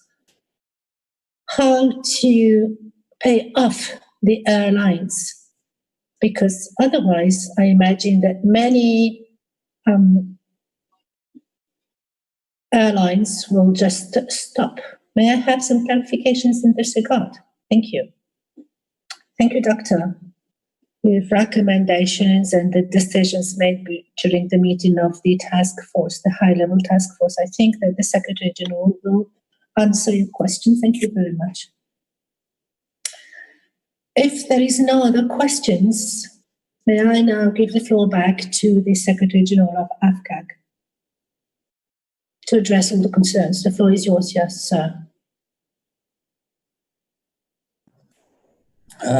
Thank you, Your Honorables. I fully agree on the observation of Mr. Honorable participant from Morocco, Royal Morocco, that there are various kinds of estimates made on the impact of COVID. There is one developed by the International Air Transport Association, Airport Council International, World Bank, African Development Bank. Everyone was predicting on the impact, not only on the impact of COVID on the airlines, on the industry, also on our citizens. But situations are not, as we expect, predictable. What we fully agree was that of the estimates provided by international civil aviation organizations, because it is impartial. As we know, International Air Transport Association, IATA, it is composed of the major airlines internationally. But when it comes to ICAO, as a UN body, they are impartial. In their estimate, they have indicated that the projected traffic in Africa will be reduced by from 90 to 95%, which is closer to fact. When we look at the number of aircraft grounded, that is a fact. The other issue which worries us during the high-level task force or during our engagement with our partners is that the cash liquidity. African airlines would be short of cash. By the end of February, it was predicted that on the average, cash liquidity may take them for 3 months. We don't know the status of African airlines at present. They are taking a lot of measures, but they have got loans. When they buy aircraft, there is a lease payment. There are a lot of costs which they couldn't avoid. Our appeal to the government and to this meeting is we shouldn't leave our African airlines to survive by themselves. They need to be supported. They should be part of the government relief measures because air transport is essential service for our continent. Interconnectivity is the AU Agenda 2063. What will happen if we are not assisting our African airlines? As I mentioned earlier, most of the European airlines are receiving financial package from their government in various forms. Whereas if we delay if we delay assisting our African airlines, you can imagine what is going to happen on the market. What would happen on the affordability of air transport? For sure, it will be expensive for two reasons. One, the market will be served by, in majority of cases, by European carriers or Gulf region carriers. If the service providers are very few airlines, there will be just chance to exercise monopoly. So they can charge whatever they want. Connectivity will be affected. We may be compelled to transit through Europe or through Gulf region to go from one city in Africa to another city in Africa. We have to see the overall impact in this respect. Coming to the honorable participants from Zimbabwe, I'm happy to inform you that 2 more states joined the single African air transport market during the COVID. They have realized that there is a benefit for African airlines, there is a benefit for individual states by joining the single African air transport market. At present, we have 35 African states joining the single African air transport market started. When you look at in terms of revenue passenger kilometer or available seat, because of these 35 airlines, it is close to 85% of the market.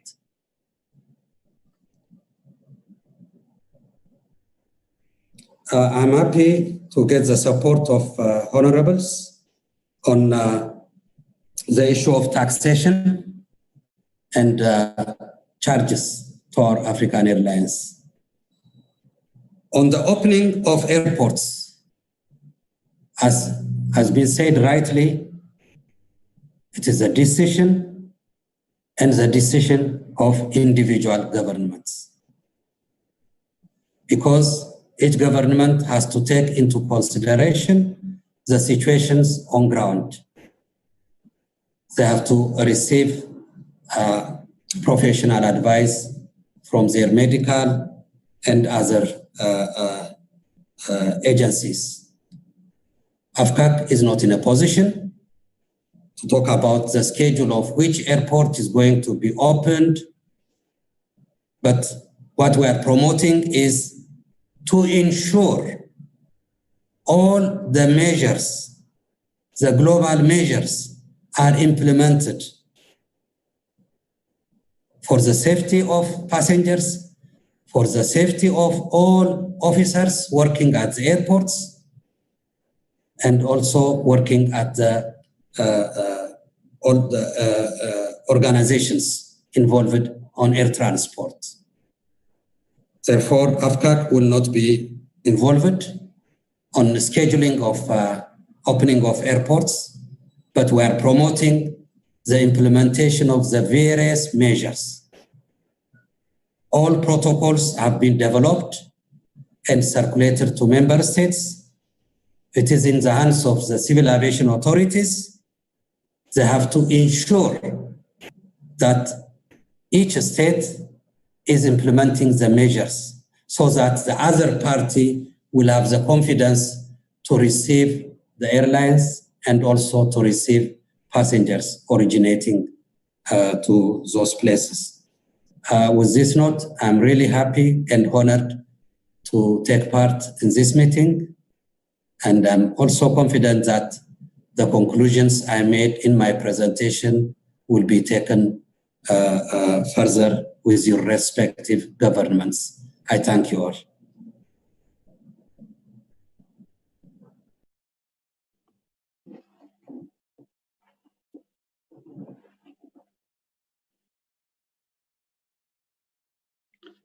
Thank you very much, Honorable Usman and Secretary General of AFCAC. Thank you very much for the presentation. And now we are moving to the last presentation. And before that, I want to acknowledge the presence of His Excellency, Honorable Chief Charumbira, the first Vice President of Pan-African Parliament, who will be addressing the meeting towards the end. Without further delay, I will, now we are moving to a presentation on, yes.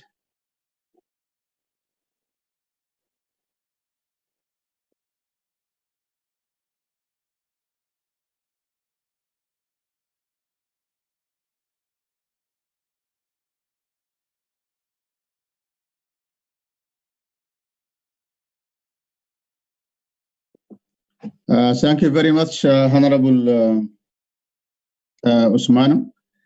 Now we are moving to the last presentation, which will be on migration sector and will be moderated by Honorable Henry Vinani, Chairperson of Committee on Transport. Honorable, you have the floor.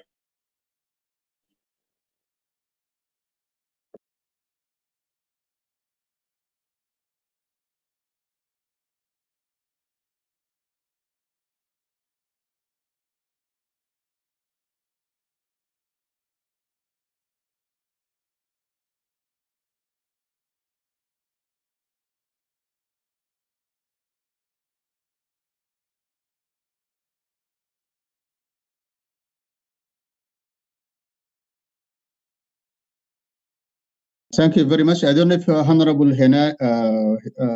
Vinani is still around. If not, then let me call the presenter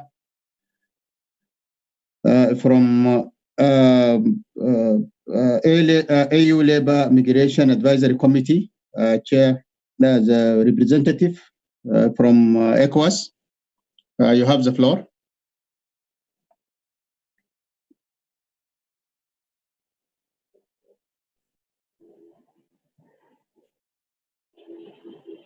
Good afternoon, distinguished delegates.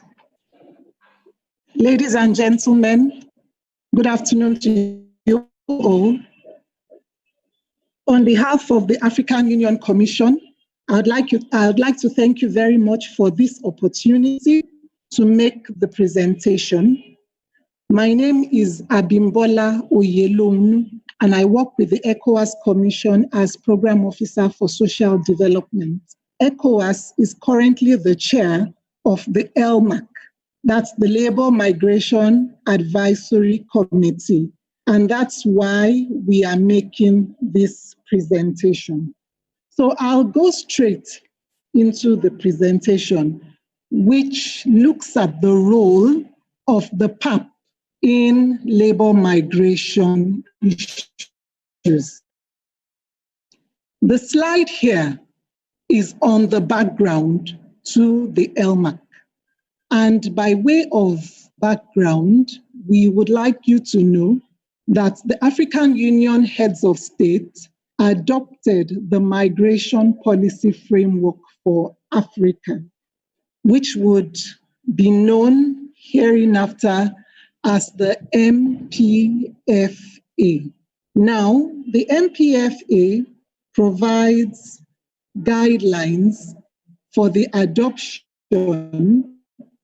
of conventions and specific measures to protect the rights of migrants across the continent, including in times like this, i.e. times of public emergencies.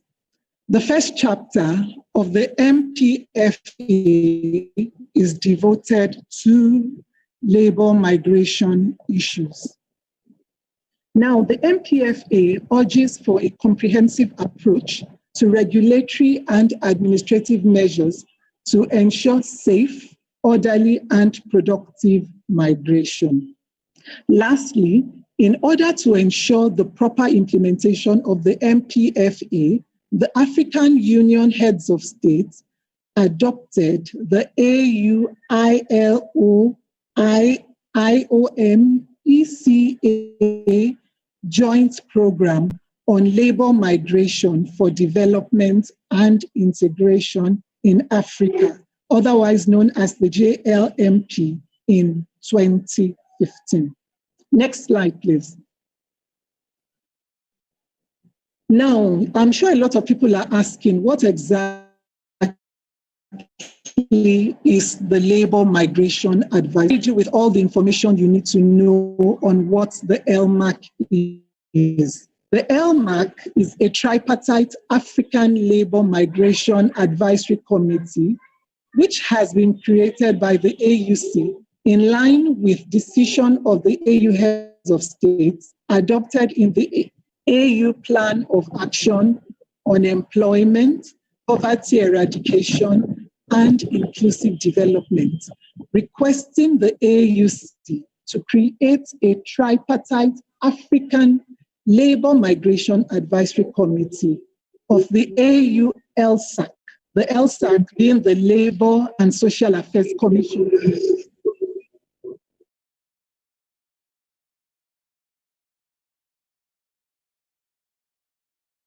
May I proceed?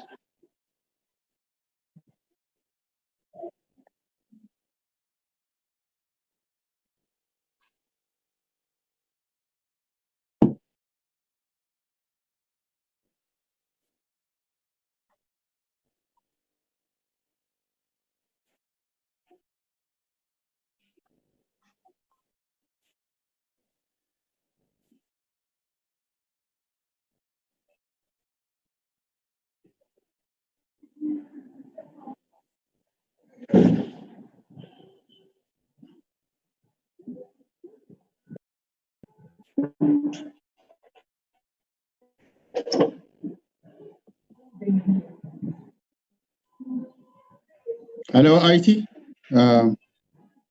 IT, can we proceed? What do you want me to do, Mr. Nasir? Because there are some other voices coming in, I don't know. So the presenter has to stop. Yeah, it's fine now. It was muted. Okay. Okay, Madam, you can continue. Honorable Mashakada will be facilitating this session. Yes, Madam, you can continue.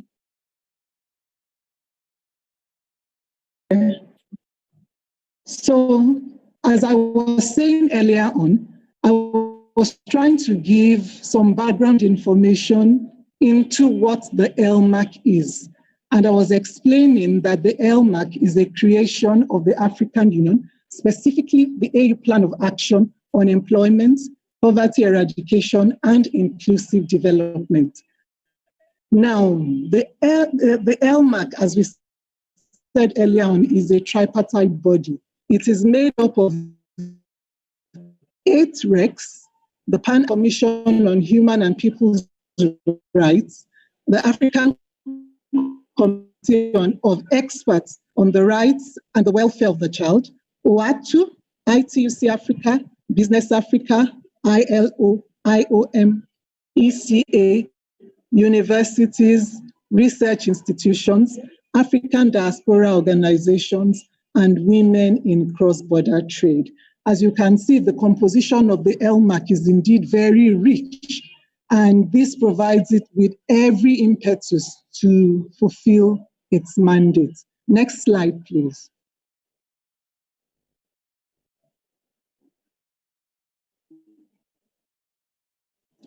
Next slide, please.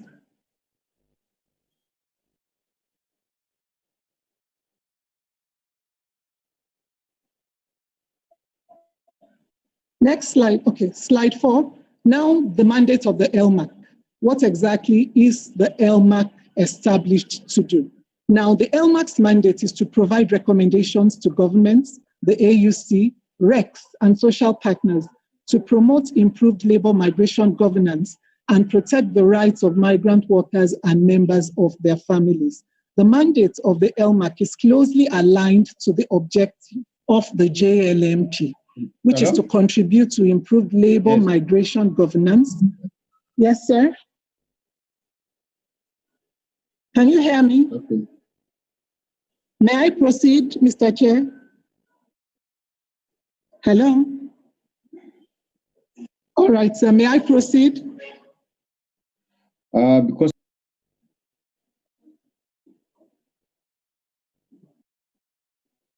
I'm sorry, I can't hear you. Madam, please proceed.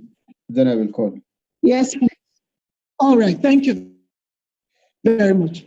So I was saying that the mandate of the LMAC is closely aligned to the objective of the JLMP. Now, what exactly are the key results of the JLMP?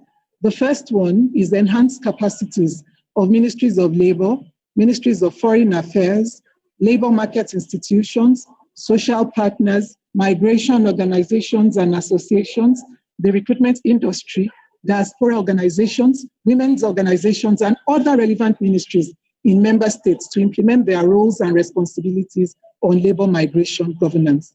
Secondly, improved collection and analysis of labor migration data, including using administrative sources. Thirdly, improved gender responsive policy and regulatory systems on labor migration at member states and RECs levels.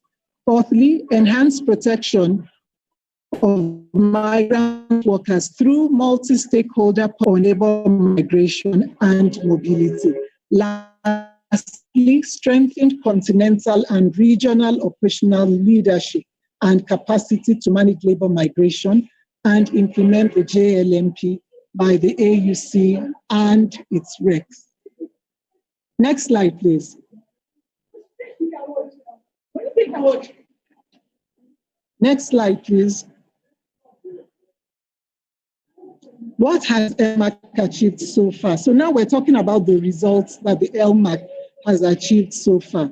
Firstly, in April 2020, while the pandemic, the COVID-19 pandemic raged on, LMAC issued a statement on the novel coronavirus disease and the condition of migrant workers in Africa. This statement was widely disseminated. Secondly, with technical and financial support of the JLMP priority project, the LMAC undertook consultative missions to 6 regional economic communities in 2019. And these are COMESA, EAC, ECAS, ECOWAS, IGAD, and UMA. The main objectives of these missions were, 1, to understand and share experience on the policy frameworks and legal instruments regulating labor migration management at RECs level. Secondly, to improve LMAC's role and advisory service on labor migration management and governance to member states, the African Union, and RECs decision makers. Now, the key recommendations that emerged from these missions are as follows. 1, there is need for enhanced ratification of key international and continental legal instruments on labor migration and domestication into national policies and laws. The second recommendation had to do with capacity building. It's quite obvious that capacity on the issues of labor migration across the continent are not as high as they should be. So there was a key recommendation that there should be capacity building of all stakeholders on labor migration governance issues. Thirdly, issue of data collection, which informs policy planning, was highlighted as a key recommendation in that data collection and management for evidence-based policies and programming is highly required. Lastly, the need for institutional cooperation. Next slide. Now, what is the role of PAP in labor migration and the impact of COVID-19? On this slide, we have about 6 different roles that we think that the PAP can play in the intersection between labor migration and COVID-19. And these are as follows. Firstly, promote the protection of the rights of migrant workers and their families. Secondly, promote the ratification and domestication of legal instruments related to migration. Thirdly, monitor and report progress on domestication of the legal instruments. Fourthly, enhance advocacy and awareness raising on the legal instruments amongst key stakeholders. Next, facilitate dialogue and information sharing. And lastly, raise awareness on international human and labor rights standards to the regional, national, and community levels, and thus help ensure that they have real impact on the ground. So what we have done on this slide is to propose the role that the PAP can play. Now, this next slide, I think the next 3 slides, kind of disaggregates what exactly can be done as per each responsibility. So firstly, with respect to the protection of labor migrants, the PAP can advocate that response measures take a whole of society approach. We all know that nobody is safe until everybody is safe. Secondly, PAP can raise awareness and address the increased xenophobic attacks and discrimination amongst migrants, especially during this pandemic.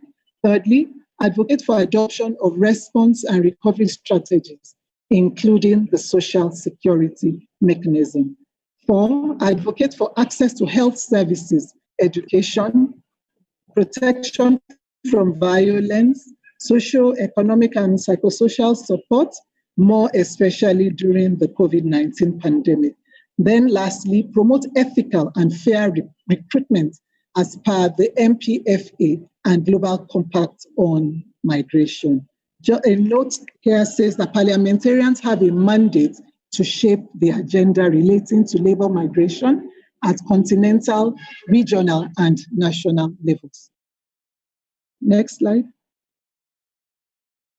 Now, the second area of proposed action with the PAP has to do with supporting, promoting ratification of legal instruments on labor migration and their domestication into national policies and laws.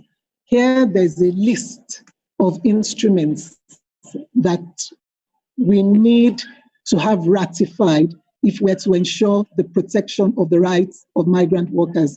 We have a long list here of about 8 different instruments, including the AU Protocol on Free Movement of Persons, AU Convention on the Protection of the Rights of All Migrant Workers, some ILO conventions, including Convention 189, 102, 97, 143, and 181. All these UN conventions emphasize the need for decent work for all workers in the region, in the continent, be they migrant workers or otherwise. Then when it comes to domestication, here we list out 2 different conventions. One is the agreement establishing the African Continental Free Trade Agreement, and then the second one, which is Convention 87 of the ILO on freedom of association and protection of the rights to organize. It's a 1947 convention. Slide 9, please.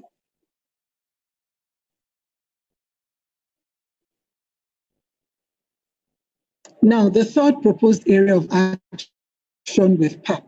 What can Elmac and PAP do in terms of institutional cooperation on labor migration? Here we have 6 proposals. The first one is to support cooperation between Elmac, ECOSOC, and African Peer Review Mechanism and other regional parliaments. Secondly, capacity building of stakeholders on labor migration, including relevant PAP committees. Thirdly, accentuate on the call by the PAP committees on health and gender, inviting member states to allocate adequate funding to cater for healthcare systems when budgets are submitted to Parliament for consideration amid the COVID-19 pandemic for the short and long-term interventions. Number 4, support the call for coordinated multilateral response by the AUC to fight COVID-19. 5, advocate on interstate collaboration on returning migrants during this pandemic. And lastly, commit to putting in place all necessary means to ensure the implementation of continental leadership initiatives, including JLMP, at the level of the people. Next slide, please. Thank you very much for your kind attention. On that note, I have come to the end of my presentation. Thank you very much for your attention. Thank you very much, Oye, for your very clear presentation on the role of PAP in labor migration under the environment of COVID-19. Thank you very much. I shall now open the floor for discussions. If there are any questions directed to the presenter, please let me recognize those who wish to speak.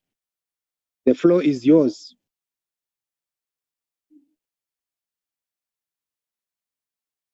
Can I have a hand?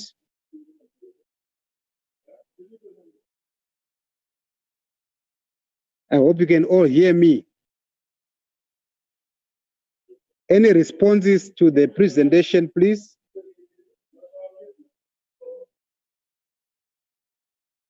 Yes, Honorable Latif. The floor is yours.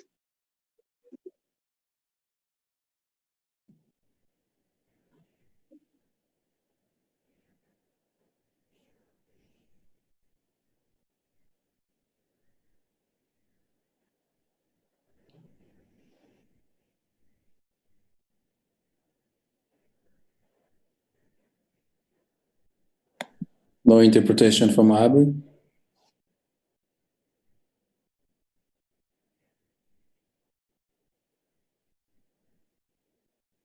Do we have the English interpretation? Sorry, Africa. Honorable Latif.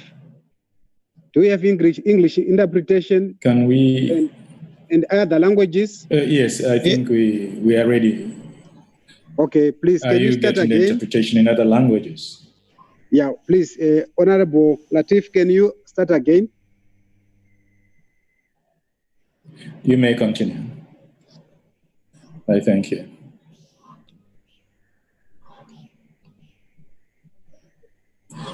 As I was saying, about 21 million Africans are living in other African countries. And of that, 52% of them are workers.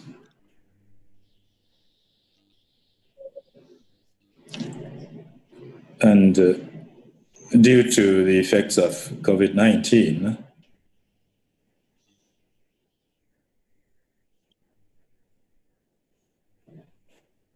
there are a lot of issues that must be handled by the Pan-African Parliament, taken care of by the Pan-African Parliament. That is why we have to take on board the issue of migration under this situation of pandemic, and particularly with regard to immigration management and of the management of labor. There is a problem with the sound.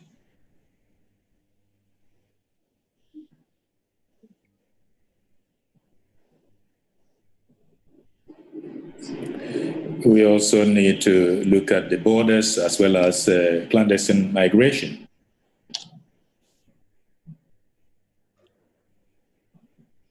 We also have to look at a linkage between immigration and trade or commerce.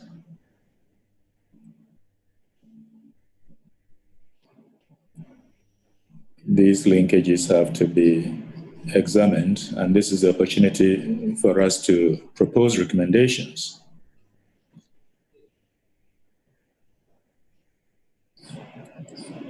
Cooperation and solidarity are some of the essential values.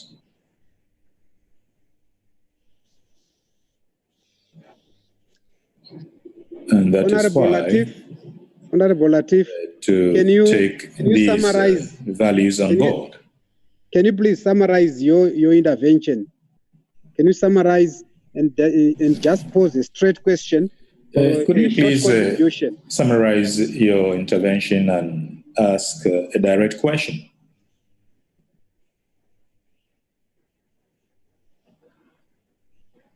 Indeed, we should show evidence of solidarity among African countries.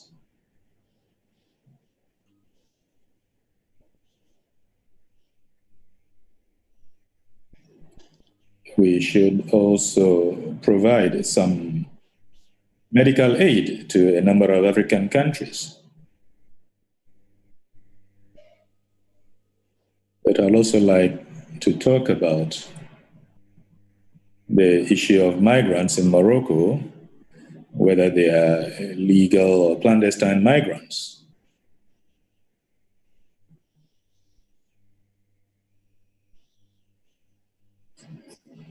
I have given this example because I think the issue of solidarity is very important among African people.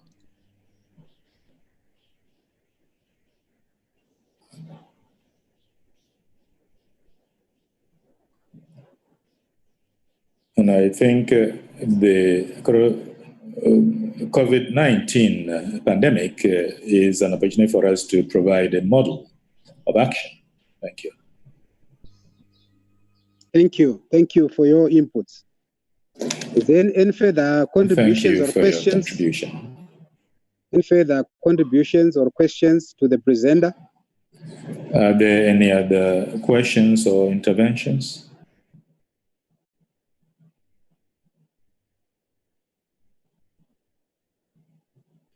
If there's none, I shall ask Oye to respond to what Honorable Latif said. Over to you, Oye. You may take the floor to react to what has been said. Okay. Thank you very much, Mr. Chair. Parliamentarian is well noted. All of the issues you raised are very pertinent and worth looking into. In particular, the issue of borders and clandestine migration is one that needs to be taken very seriously at the national level, as well as at the level of the African Union. I believe that the Joint Labour Migration Programme has some activities that address issues around border management and clandestine migration. So already there are activities going on this area. Migration and trade is extremely important as well. Migration is an age-long practice within the continent and is something that definitely will stay with us for as long as we are here. So migration, again, oftentimes is for economic reasons. So there is need to ensure safe and orderly migration, just as we talked about in terms of the objectives of the JLMP project. In terms of cooperation and solidarity, this is also extremely important. And that is why we have the Joint Labour Migration Programme, which brings together a number of RECs and tries to ensure cooperation and solidarity within the context of migration. So all your comments are well noted, Honorable, and I believe my colleagues in the African Union who are actually driving the JLMP project are listening. And we hope that in the not very distant future, most of what you have put on the table will see the light of the day. Thank you very much. Thank you. Is there anyone from Elma who would want to add to what Oye has just presented, just briefly?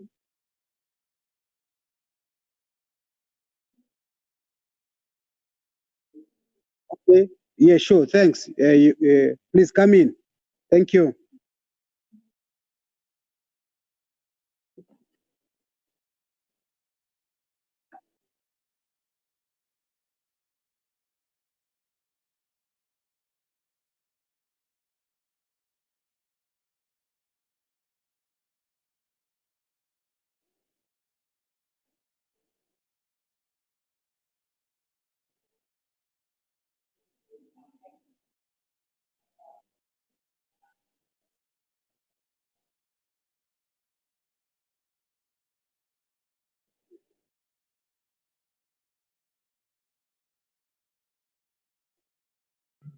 Mr. Mbogazi, we cannot hear you.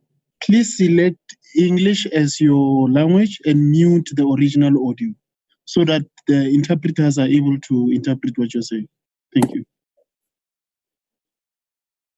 Okay. No, I think I'm audible now. Honorable. Can you proceed? Yes, can you proceed? Yes, Honorable. So, no, we just wanted to emphasize that indeed, in terms of the labor migration. Hello? Can you mute your English channel so that interpreters can hear you?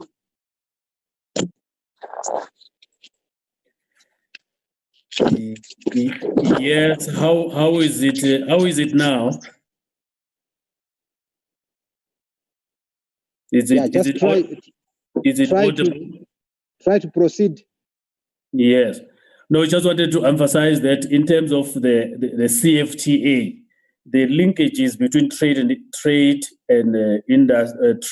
and migration are very strong. But in terms of the policy or the framework on CFTA, as we know the pillars, the 4 pillars of CFTA, we've got the free movement of goods, free movement of services, free movement of capital, but the last one is the free movement of human beings. So that's why you see the linkages. So they are then policies and protocols that will take care of free movement of human beings. So just to say, indeed, the CFTA does take into cognizance the nexus between the trade and migration. Thank you, Honorable. Thank you very much. Any more contributions from Elma? Or you are covered?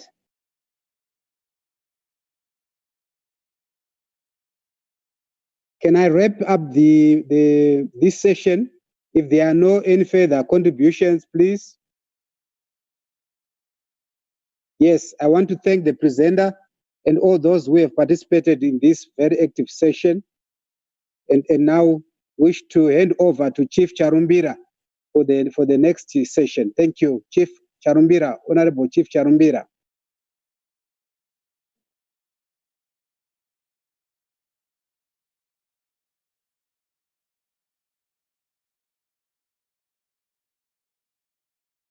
Advocate Jalal, can you please intervene? Thank you very much, Honorable. I have the honor to invite Honorable Chief Charumbira, fourth Vice President of Pan-African Parliament, to say a few words to this meeting. Honorable Chief, you have the floor.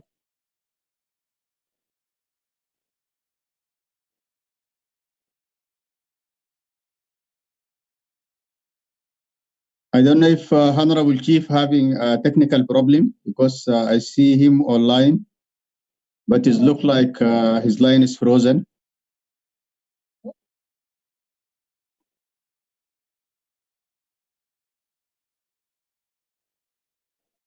Yes, Honorable Chief, can you hear me? Network issues on his side. Yes.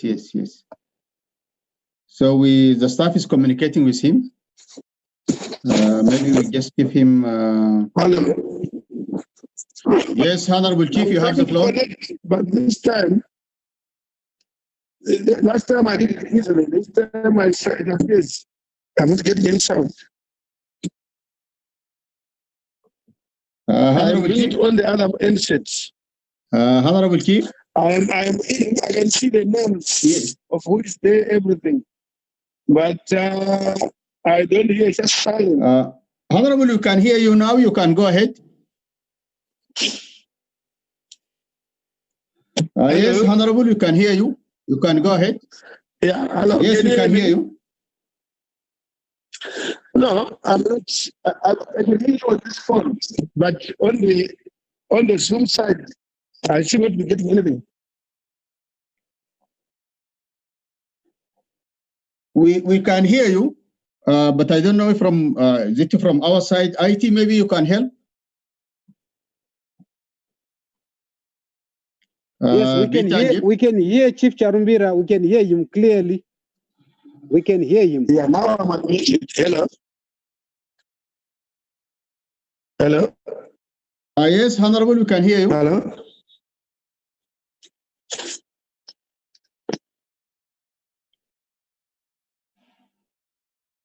Honorable Mashakade, you can intervene also. Honorable Chief Charumbira, are you there? Hello, hello. Honorable Chief Charumbira, can you hear us? Can you hear me? Hello. It would appear Honorable Chief Charumbira has got some technical problems.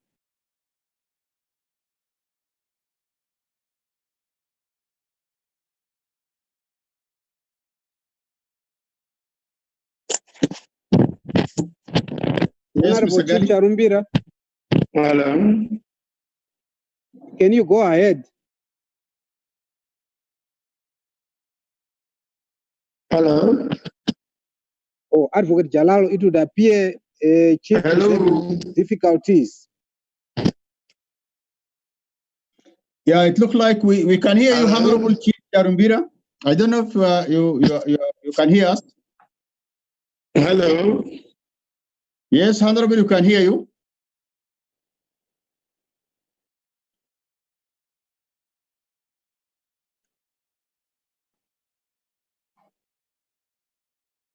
IT, can you assist us? It seems Honorable Chief Charumbira is connected, but his internet connection is the one which is giving him problems. Okay. Yeah, you say you can hear me now. Yes, we can hear you, sir. Yeah, but I need to be given the floor. You have Yes, the yes. floor. You have the floor, Honorable Chief. You can proceed.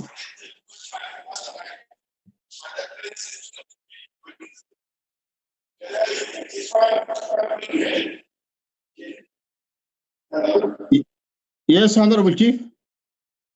Hello. Yes, Honorable, you can proceed.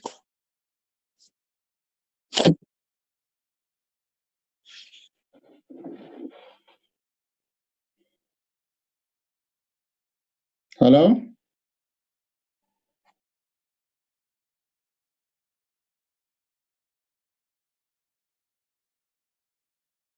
Yeah, I'm getting disconnected on this line. Hello. May I assume that I'm being heard? Hello. Yes, Honorable Chief, you can hear you. You can go ahead.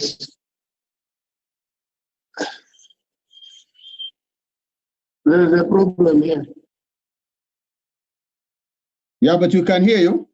I don't know if you... There is a problem.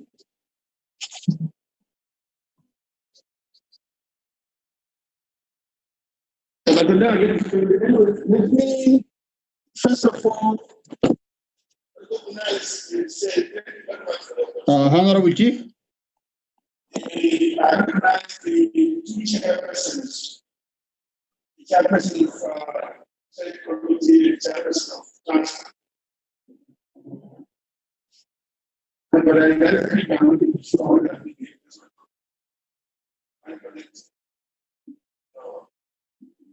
Honorable Chief?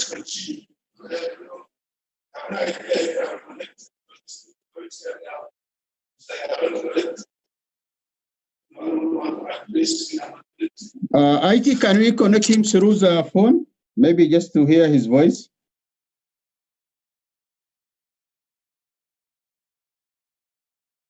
I'll try.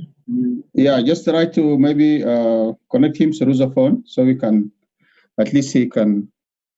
Can you hear me? Can you type and tell me if you can hear me? If you type, I will see that it once appears to me I'm disconnected. No, you are connected, like Honorable. Disconnected. You are connected now. We can see you. We can hear you. Yeah.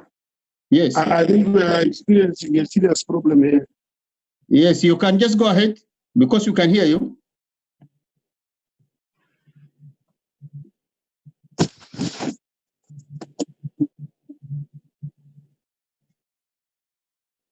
My screen is like I'm disconnected. Honorable, you are connected. You are typing. You are connected. You are connected. Yes. Can hear me? Yeah, I can hear you. See you typing. Fine. Just finish. If it is okay, just say okay. Yeah, it's okay, Honorable. It's okay. This is great. And I said, I recognize the future persons. And I say congratulations to all those that have participated in this meeting, the joint committee this afternoon. We want to recognize all members of parliament. I see on the participation list about 63. Whether the members and their staff, experts of participants, that's a huge number. And that is highly appreciated. So I salute staff. We cannot hear the chief clearly. Yes, the line is breaking.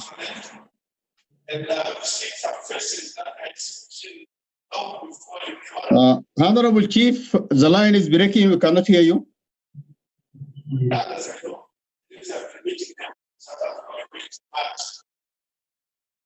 And all of us to say, representing the Bureau, I want to say, you're not aware that we were scheduled to meet in the normal session in May for 2 weeks.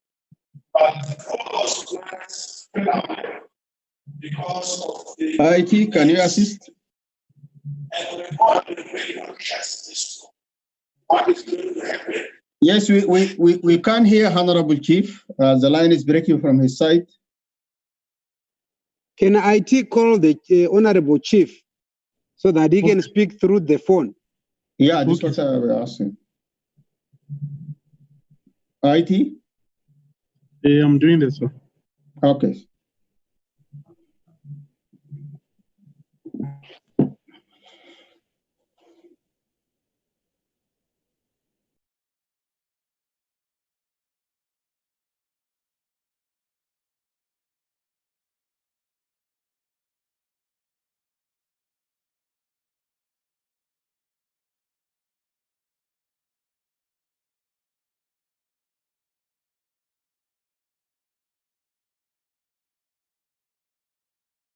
IT, are we winning?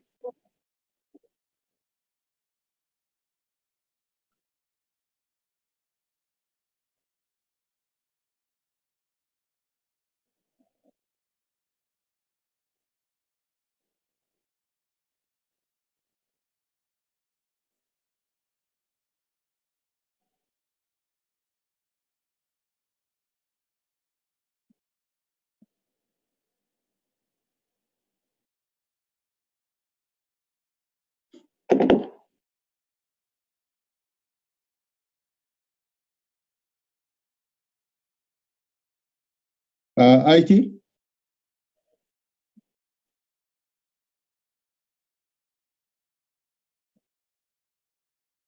Jeff? Peter? Yes, Mr. Nasir. Are we winning? I've just done. Yes. I'm trying to call him, but his number is not going through. No, okay. Jeff? I think perhaps we need to, because I think his network is the biggest problem. It's back online now, but it's still freezing. So I think. Yeah, so we can proceed. I think we reached the end of the meeting. I will hand over to Honorable Usman just to close the meeting and thank the participant. We also received a plea from Department of Political Affairs that they're supposed to make a presentation, and I'm sure my brother here, Sabelo, we are going to facilitate that presentation in August. So I will hand over to Honorable Usmanu to close the meeting. Honorable Usman, you have the floor.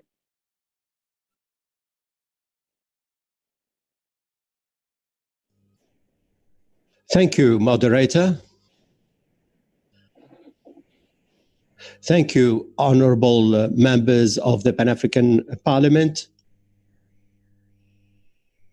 I also thank the PAP staff.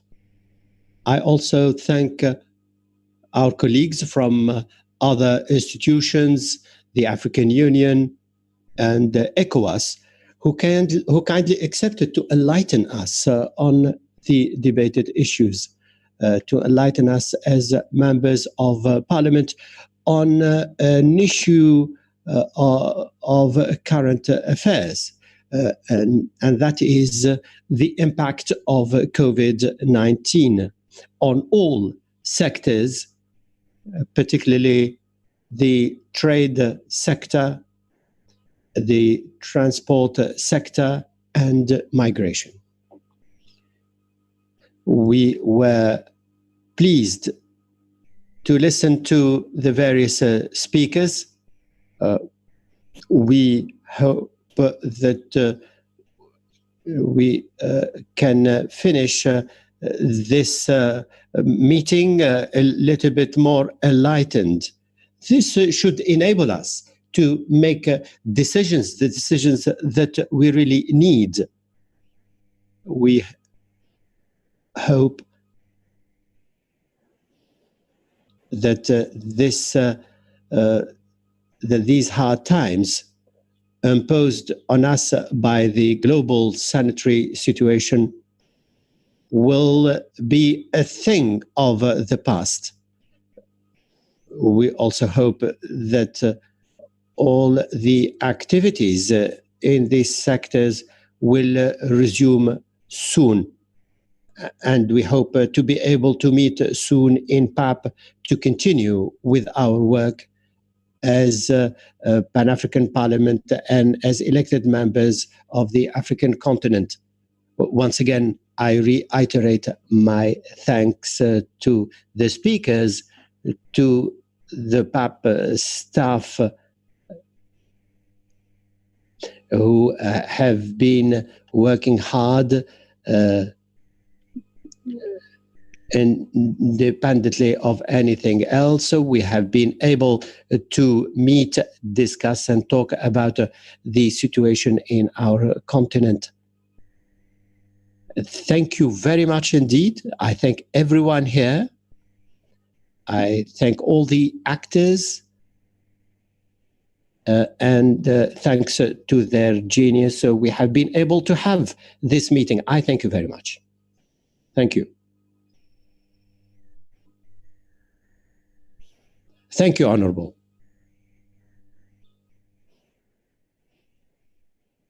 Thank you very much. I think now we reached the end of our meeting. We wish you healthy and safe stay home, and hope to see you all in August. Thank you very much. Thank you. Thank you. Merci beaucoup. Bye bye. Shukran, shukran, shukran, shukran. All right.